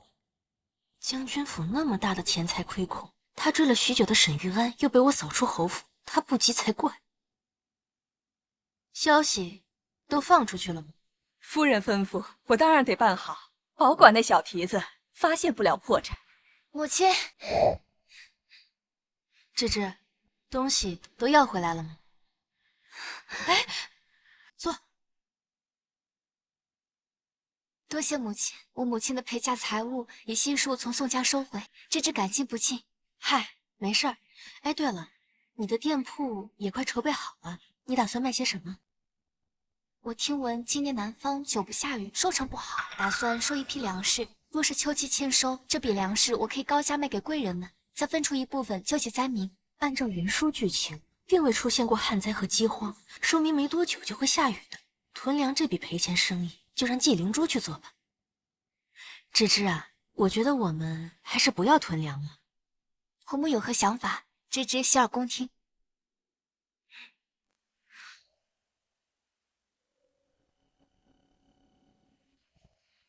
灵珠，你真的要全收了吗？不知道你借的是印子钱，这要是还不上，可怎么办啊？师兄，你还想不想和嫂子和好了？我们要是不把这批货买断，嫂子要是生意做起来了，就更不想回头了。我明白你是替我出头，正是因为咱俩的交情，我才不想你为了我扛下这么多。为了你还真以为你是什么在世潘安呢？两位客人想买些什么？我们想进货。在下萧怀瑾，正是这里的老板。敢问姑娘芳名？我叫纪灵珠。纪小姐果然气质出尘，不同于一般妇人，一看就很见识不凡。里面请。哎，灵珠，你要不再想想？你不想做生意就回去，我自己去。灵珠，到底是为了钱，还是为了我？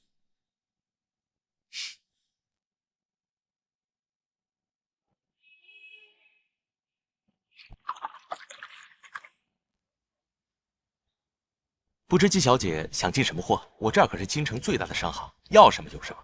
我想收一批粮食。纪小姐真是会呀！今夏久旱未雨，现在正是囤粮的好时候。只不过大家都打着这个主意，粮食价格反倒水涨船高，供不应求了。那这里现在是没有货了？不瞒纪小姐，萧某自己囤了一大批，以待来日。今天和纪小姐一见如故，愿意割爱50担白米，60两黄金即可。只希望事成之后，纪小姐能赏脸，与萧某同游玉扈。承蒙萧公子厚爱。灵珠，他这是打你主意，你可别轻易答应他。这位是纪小姐您的一个朋友，他不懂，您别管他。一个朋友，灵珠，咱俩可是最好的关系，我好心劝你啊。人家萧公子愿意割爱让给我，那是人家对我的欣赏，你干嘛把人想得那么龌龊？我不对，这话怎么似曾相识呢？你们这些深宅女子就是这样，一点芝麻大小的事儿也要闹脾气。我当沈师兄是大哥，我们俩是兄弟，哪有你想的那么龌龊？原来芝芝当时是这样的感觉，我都干了些什么呀？我说了，你要是不愿意做这生意，你就回家去。好，你一心想赚这钱就赚，不管你了。我和芝芝的事，以后也不劳你操心了。哼。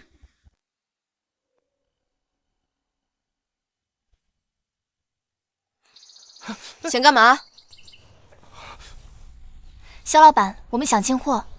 真不好意思啊，嫂子，粮都被我给拿了。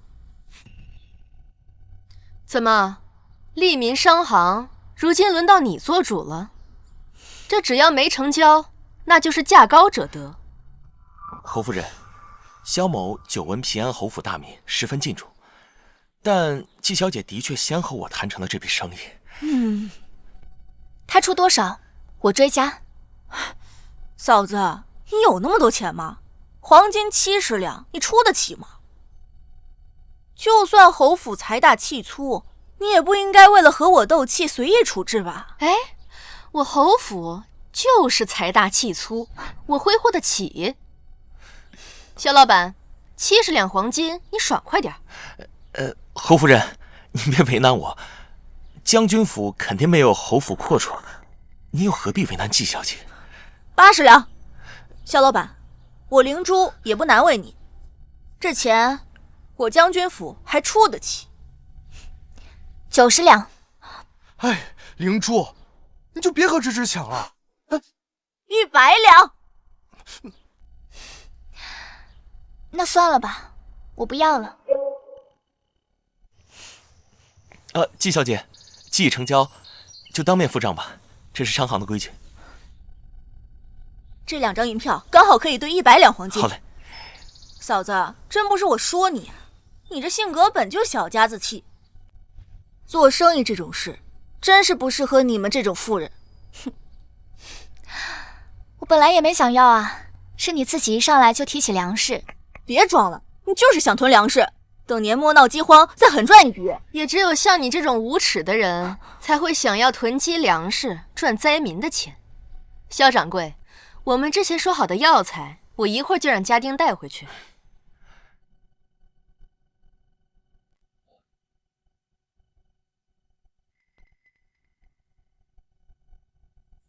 药材？你们不是要囤粮食吗？亏你口口声声瞧不起深宅妇人，标榜自己见多识广，我看这天下之事你是丝毫不知。昨日南方普遍降下甘霖，陛下也已经派人去修缮河道了，干旱问题不日就能解决。不可能，你们少诓我！京中各商行都囤了粮食，连肖老板也囤了粮。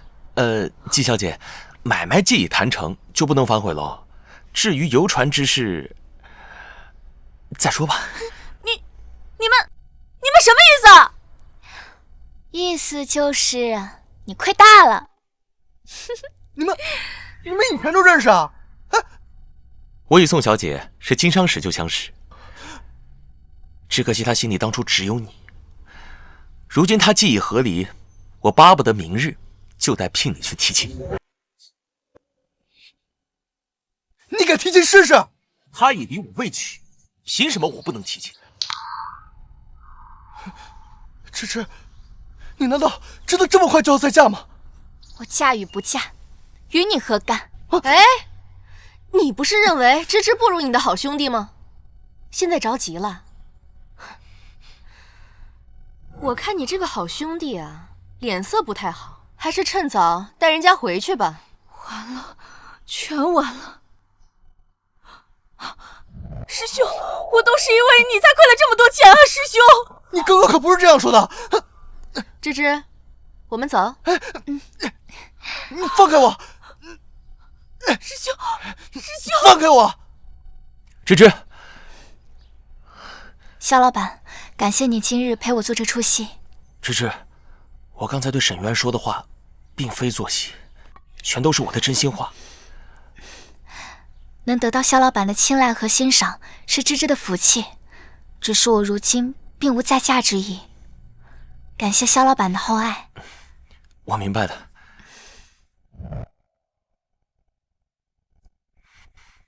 这萧怀瑾也是一表人才啊，只可惜芝芝对他并没有想法。别难过，日后沈玉安要是对他不好了，第一个告诉你。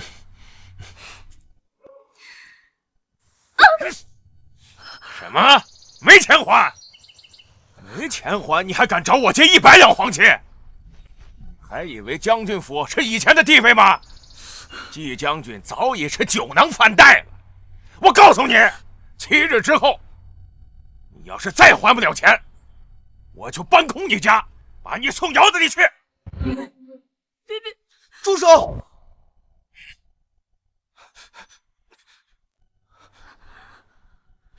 印子钱本来就是违法的，你们还敢找上门来啊？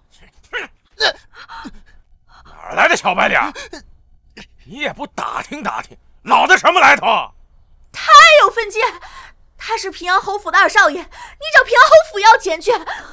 灵珠，念在你曾经救过我才来相护，你竟然如此无耻啊！我无耻？我辛苦谋划了那么久，千不该万不该，就是把宝压在你这个废物身上。现在我完了，你也别想全身而退。就别在这唱戏了，谁不知道他这2天被平阳侯府赶出来了？你若是想把钱要回来，只管找平阳侯府要，就算侯府不要他了，他娘子可有的是钱。你这个贱人，还想让芝芝替你还钱？我把他给我绑了！哎，真是畅快。母亲，哎，芝芝，来坐，再拿一个杯子过来，刚好陪母亲喝一杯，庆祝你的店铺马上就开张了。母亲，我就不喝了，我一会儿还得去清点药材呢。这样啊，那好吧，那你找母亲有什么事吗？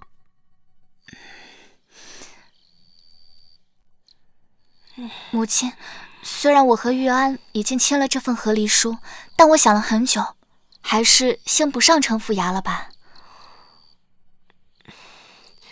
芝芝，他那样对你，你还打算原谅他？其实细想想，玉安他虽然执拗愚钝，但心并不坏的。我们不吵架时，他对我还是很好的。毕竟年少夫妻呀，舍不得也是正常的。若你这次原谅他，他日后再辜负你呢？我绝不姑息，我就只给他一次改过自新的机会。母亲，你放心，我心里有数的。那这份和离书就放母亲这儿。若那小崽子下次再犯病，我就把这个拿出来给他好看。多谢母亲。夫人不好了，二少爷被人打得满脸是血，丢在门口。什么？李嬷嬷，你快带我去找他。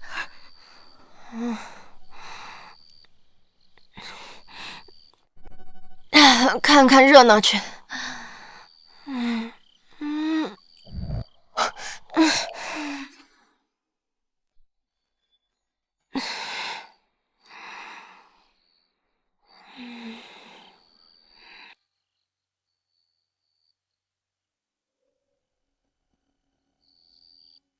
喝醉了就别去看热闹了。醉什么醉啊！我来这之前刚喝倒了几个客户。你小瞧我。这酿酒的方式不一样，这儿的酒疯容易醉。依我看，咱们就别去了。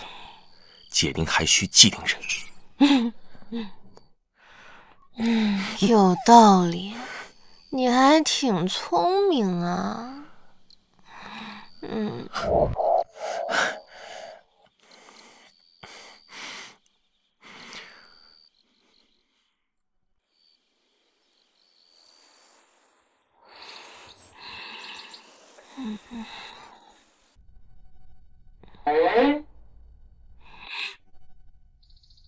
昨晚我酒后乱性了吗？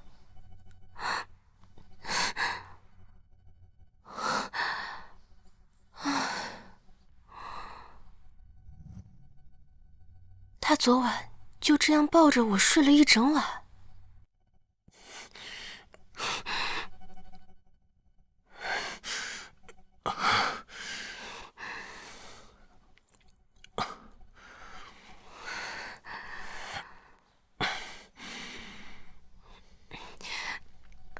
你其实昨晚不用陪我的。夫人喝醉了，照顾你是应该的。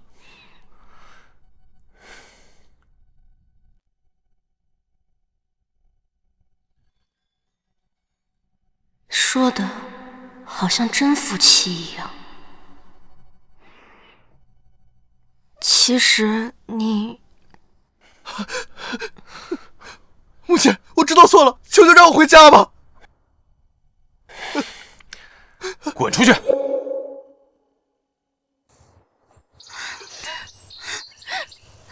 玉安他不知您昨晚歇在母亲房中，扰您清梦，还请父亲见谅。母亲，您说的没错，我是蠢，是我没有看见纪灵珠阴毒的心思，叫芝芝受了许多委屈。可我真的知道错了。滚点！芝芝，你觉得如何？母亲，玉安欠下的债，我已经替他还下了一半，还有一半让那些放印子钱的去找季将军要了。听闻昨晚将军府已被搬空了，到此结束。我以后也不想追究从前的事情了。你想清楚了就好。谢谢娘子，我以后一定好好做人。谁是你娘子啊？我帮你出了50两黄金，从今天开始，你就到我铺子里去当伙计，什么时候还清了，咱们下了复合的事。好，只要你开心，怎么着都行。侯爷，侯爷，有个披麻戴孝的姑娘跪在侯府门口求见您和夫人。那姑娘可是姓叶？正是，正在前厅坐着呢。其他的什么都不肯说，老奴只好来请您了。夫人先去，我去更衣再来。北方边城一战甚是惨烈，叶家男丁悉数战死。叶夫人听闻噩耗，也跟着去了。叶家便只剩下一个孤女。早年叶老将军对沈叶有提携之恩，两家有意结亲，便给沈家幼子与叶老将军的小孙女叶玲珑定下了婚约。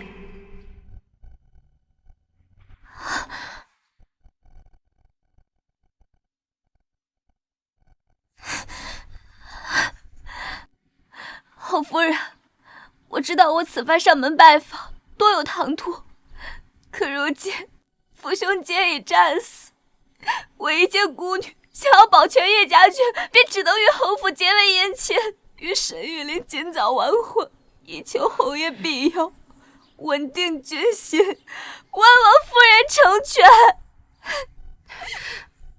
哎，不行！母亲，我绝不可能娶叶小姐为妻。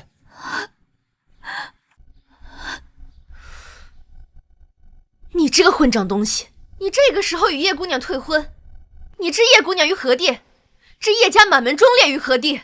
亏叶老将军以前还教你骑射，你就是这样狼心狗肺、忘恩负义的报答他的吗？不是的，母亲，正是因为不能辜负叶老将军对我的厚爱，我才不能违心娶了叶小姐。我已有了心仪的女子，如果我不爱叶小姐的话，娶她为妻，白白耽误了她的后半生。好一番冠冕堂皇、情真意切的说辞，要不是我看过原书，我还真觉得挺有道理。不管了，先打了再说。你是第一天知道自己有婚约吗？既然有了婚约，你就不应该爱上其他女子。住手！谁叫你打玉林的？我不在府上，你还反了天不成？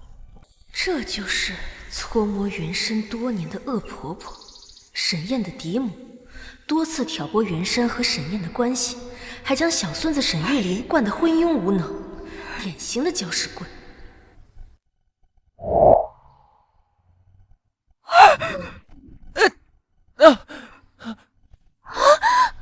我就打了，怎样？我去参军才不到1年，母亲怎么性情大变？这张氏平日唯唯诺诺，我去礼佛不到3月，他竟然成了疯妇。哎，你这个疯妇，还不赶紧住手！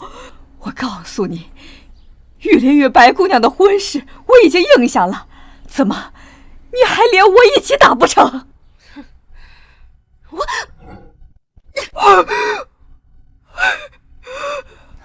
你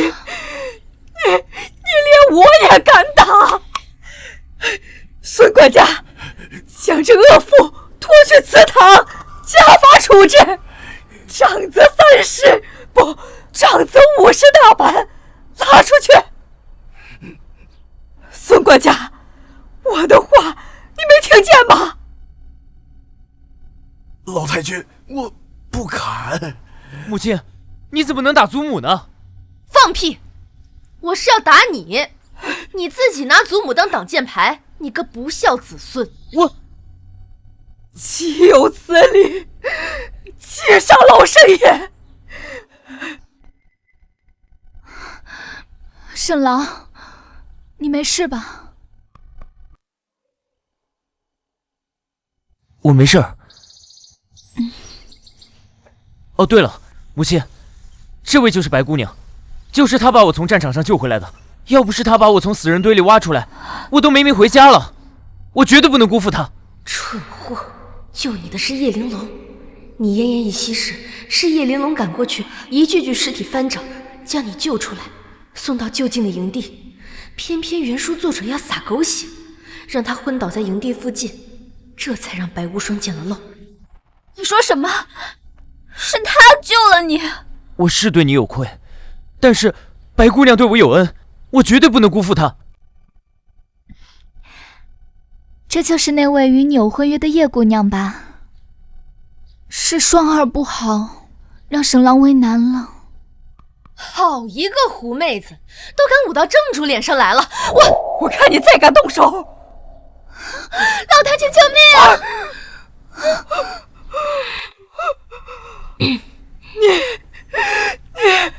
我要叫沈岩休了你！燕儿，你来的正好。这个江氏忤逆不孝，不敬婆母，可把我打成这样，你须得家法伺候，将他狠狠地训诫一顿。他要是不低头认错，就将他休了，以不孝之名扭送到官府。侯爷，沈玉琳这个孽畜，欺负叶姑娘一个孤女，叶家满门忠烈，现在就剩叶姑娘一根独苗了。这事要是传出去，人家岂不是要说我们侯府丧尽天良？我只不过是想教训一下这个不孝子，他居然拿婆母当挡箭牌，谁知老太君也昏了头，非说是我打他。你胡说！你打得那么准，还说不是打我，岂有此理！母亲本就因为身体不好，常年住寺吃斋，没想到病情愈加严重。没有，白姑娘精通医术，给我吃了人参大补丸，我如今已经大好了。老太婆就是上了保健品的当，所以才这么护着她。实际上那药丸里掺的全是猛药，长期吃下去，身体只会越来越虚。是吗？我看未必。母亲不分是非，不辨忠奸，反而是愈加糊涂。孙管家，送老夫人进内院，好生伺候。是。沈燕，我是你的嫡母，你竟敢不听我的话！母亲。燕儿，这边。父亲，这有违孝道吧？你还有脸跟我提孝道？来人！给叶姑娘准备上一间上好的厢房，其余钱大人，一个送进柴房，一个送进祠堂。分开管押，等候发报。闲杂人，谁敢碰他，就从我身体上跨过去！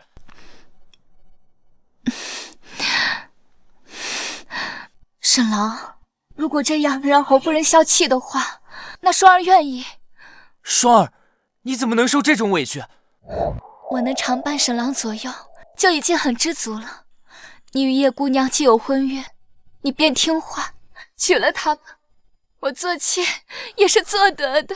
我怎么能让你做妾呢？你俩还在这儿演上戏了，想得美！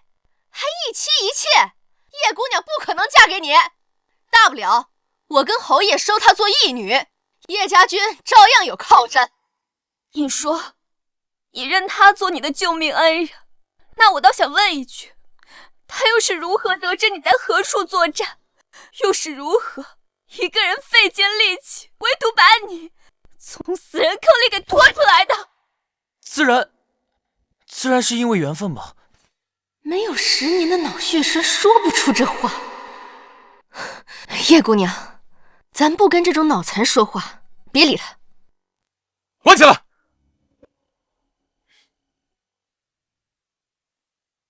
夫人，叶姑娘已安置妥当了。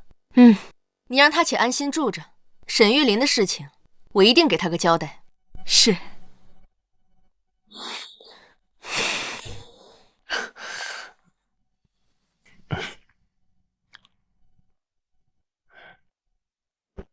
陆夜里，你为什么要把那两个脏东西弄回来？你认错了。你的小动作出卖了你。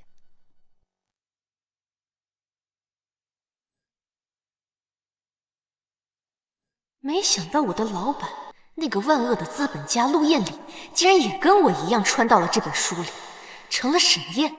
真聪明，没想到这么快就发现了。那你为什么不直接说出身份？我要是一开始就告诉你我是陆彦礼，我估计啊，赶出府的第一个人就是我。原来你早就知道我不待见你，谁让你让我整天加班，加完班还要跟着你出差？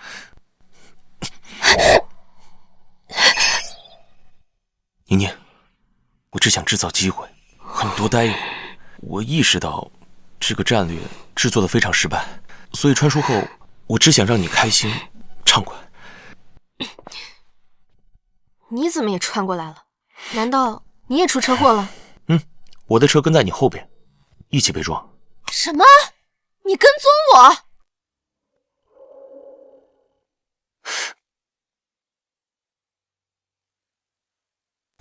那天我是想向你去表白，可是眼看你在我前面出了事儿，时间上我比你早穿来1个月，每个人我都观察了一遍，一直没找到，所以我就祈求上天再给我一次机会找到你。没想到那天发现你穿成我夫人，高兴的不敢说话，怕把你吓跑了。其实我并不讨厌你，真的？除了今天你把沈玉琳带回家，这让我很不爽。我是想和你多待一会儿，那3个兔崽子没完没了的给你找事，着实烦人。若又赶出府去，恐怕又得耽搁2、3天。我想快刀斩乱麻。那现在你打算怎么做？你比我了解原文，那白无双到底是什么来头？他就是一个敌国奸细，缠着沈玉琳，就是为了破坏联姻，让叶家军不成气候。既然是奸细，那咱们就给他来个请君入瓮。如果你是奸细，既然已经进了平阳侯府，你难道不想多弄点情报出去？这整个京城的布防图就在侯府。不愧比我早穿来1个月，这都被你摸清楚了。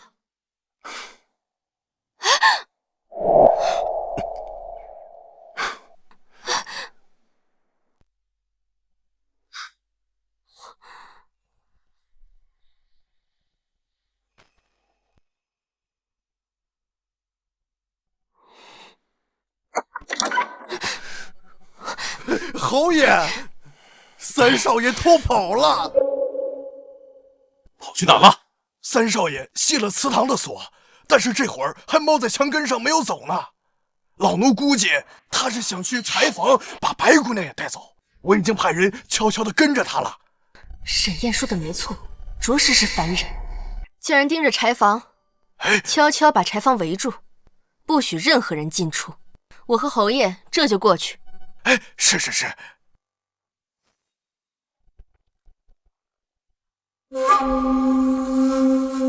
少爷，哎呀，痛啊！孙管家，你别声张，我不想为难你。你想为难谁？父亲、母亲，求求你们饶了双儿吧，她身子弱，一个人在柴房待不住的。她身子弱，那你自己去柴房看清楚。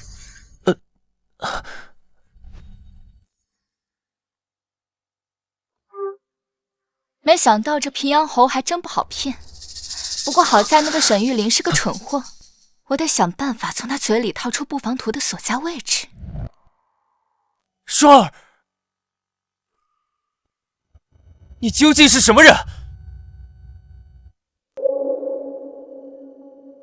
沈郎，你怎么在这里啊？你怎么会功夫？你平日里一副柔弱不能自理的样子，难道在骗我？沈郎，我不是有意骗你的，我只是怕你将我撇下。即便如此，你也不该骗我，更不能伤及他人性命。我只是将他们打晕了，并没有伤害他们性命。沈郎，我只是想救你出去。他哪里是需要找你，他只是想要去窃取机要。母亲，这是什么意思啊？我就知道你这个傻儿子还要相信他。我让人去问你祖母，要了白无双给他的大补丸。林嬷嬷，是。三少爷，我请大夫检查过，这药丸里面有一味药只生长在敌国腹地，足以说明这位白姑娘就是个奸细呀。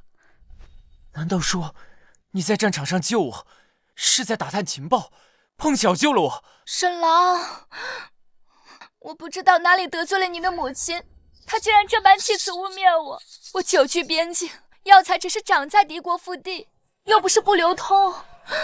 沈郎，他说他从死人堆里把你救出来，尸体那么多，一具具翻过去还要刨坑挖土，手指早已经皲裂，可他却十指白净，毫无痕迹，你还不明白吗？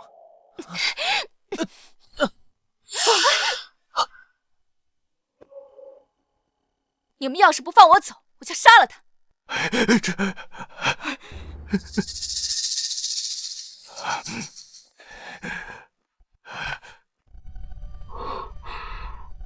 白无双，原来你在骗我，你根本没救过我。是你自己蠢，轻信他人。你这个毒妇！我输就输在自己不够狠毒，要是早知道在你边上的是叶家的女儿，我早就杀了她。白无双，不管你今天能不能杀得了她，我们都不会放你走。把他拿下！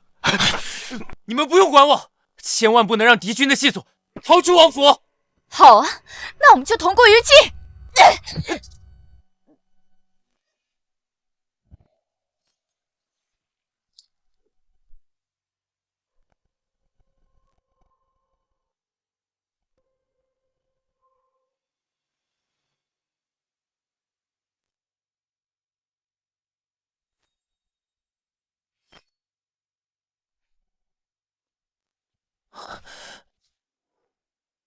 是你，原来是你。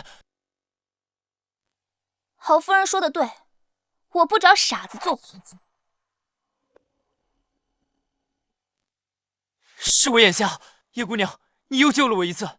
举手之劳罢了，上阵杀敌本就是我们叶家人该做的。晴儿，慢点，别急。慢点，别摔着了。慢点。伯母，你没事吧？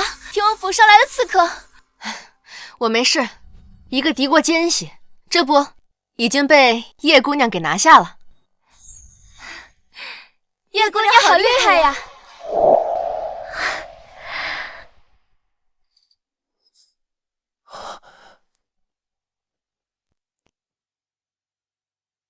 叶姑娘，你再给我一次机会吧。婚约你都能毁约，救命恩人你也能认错，给你机会有什么用啊？那你骂我，你打我，出出气吧。这叫道歉？这么没诚意？你先扇自己几个巴掌再说吧。我不是人，我该死。叶姑娘，求求你了，给我一次机会赎罪吧。哎，算了算了，你只是蠢，还并未失了大义。我给你个机会，陪我回北方，重建叶家军。若你表现好，我可以考虑兑现婚约。你救了我2次，我为你赴汤蹈火，在所不辞。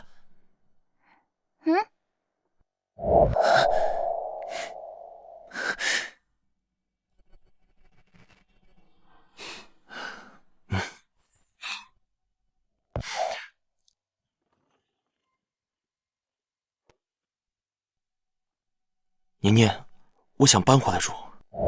我是心动了，没错，但难道我要在这本男尊女卑的小说里和他做真夫妻吗？那不是挖了个坑自己跳吗？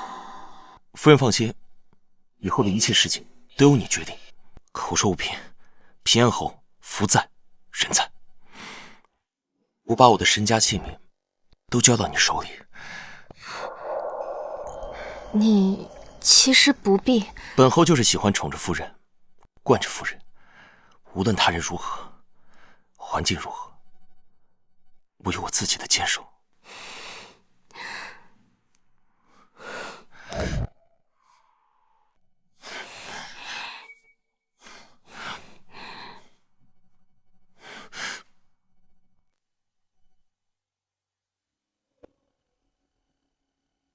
听说侯爷昨晚睡在夫人房里了，这可是3年来破天荒头一回呢。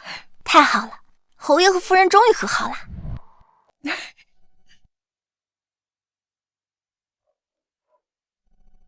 夫人，2少夫人的店铺开张在即了，请您启程吧。唉，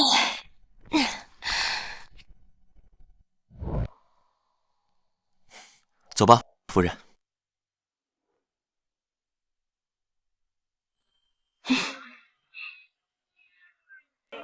里面请吧。里面请。真好，这一转眼，弟妹的第2间商铺都已经开业了。嫂子来了。时间过得可真快呀，我的小侄子都满100日了呢。你什么时候也要一个？3日前已经让玉安救回来了。夫人和侯爷来了。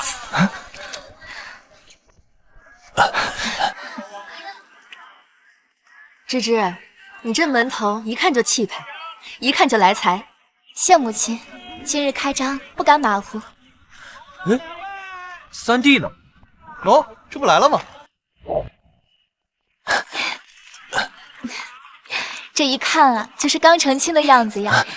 恭喜二哥二嫂，这人都到齐了。母亲，请你和父亲一起来剪彩头吧。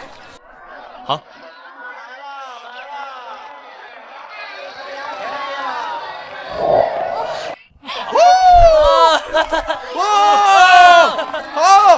那就祝大家和和美美，恭喜发财！恭喜发财！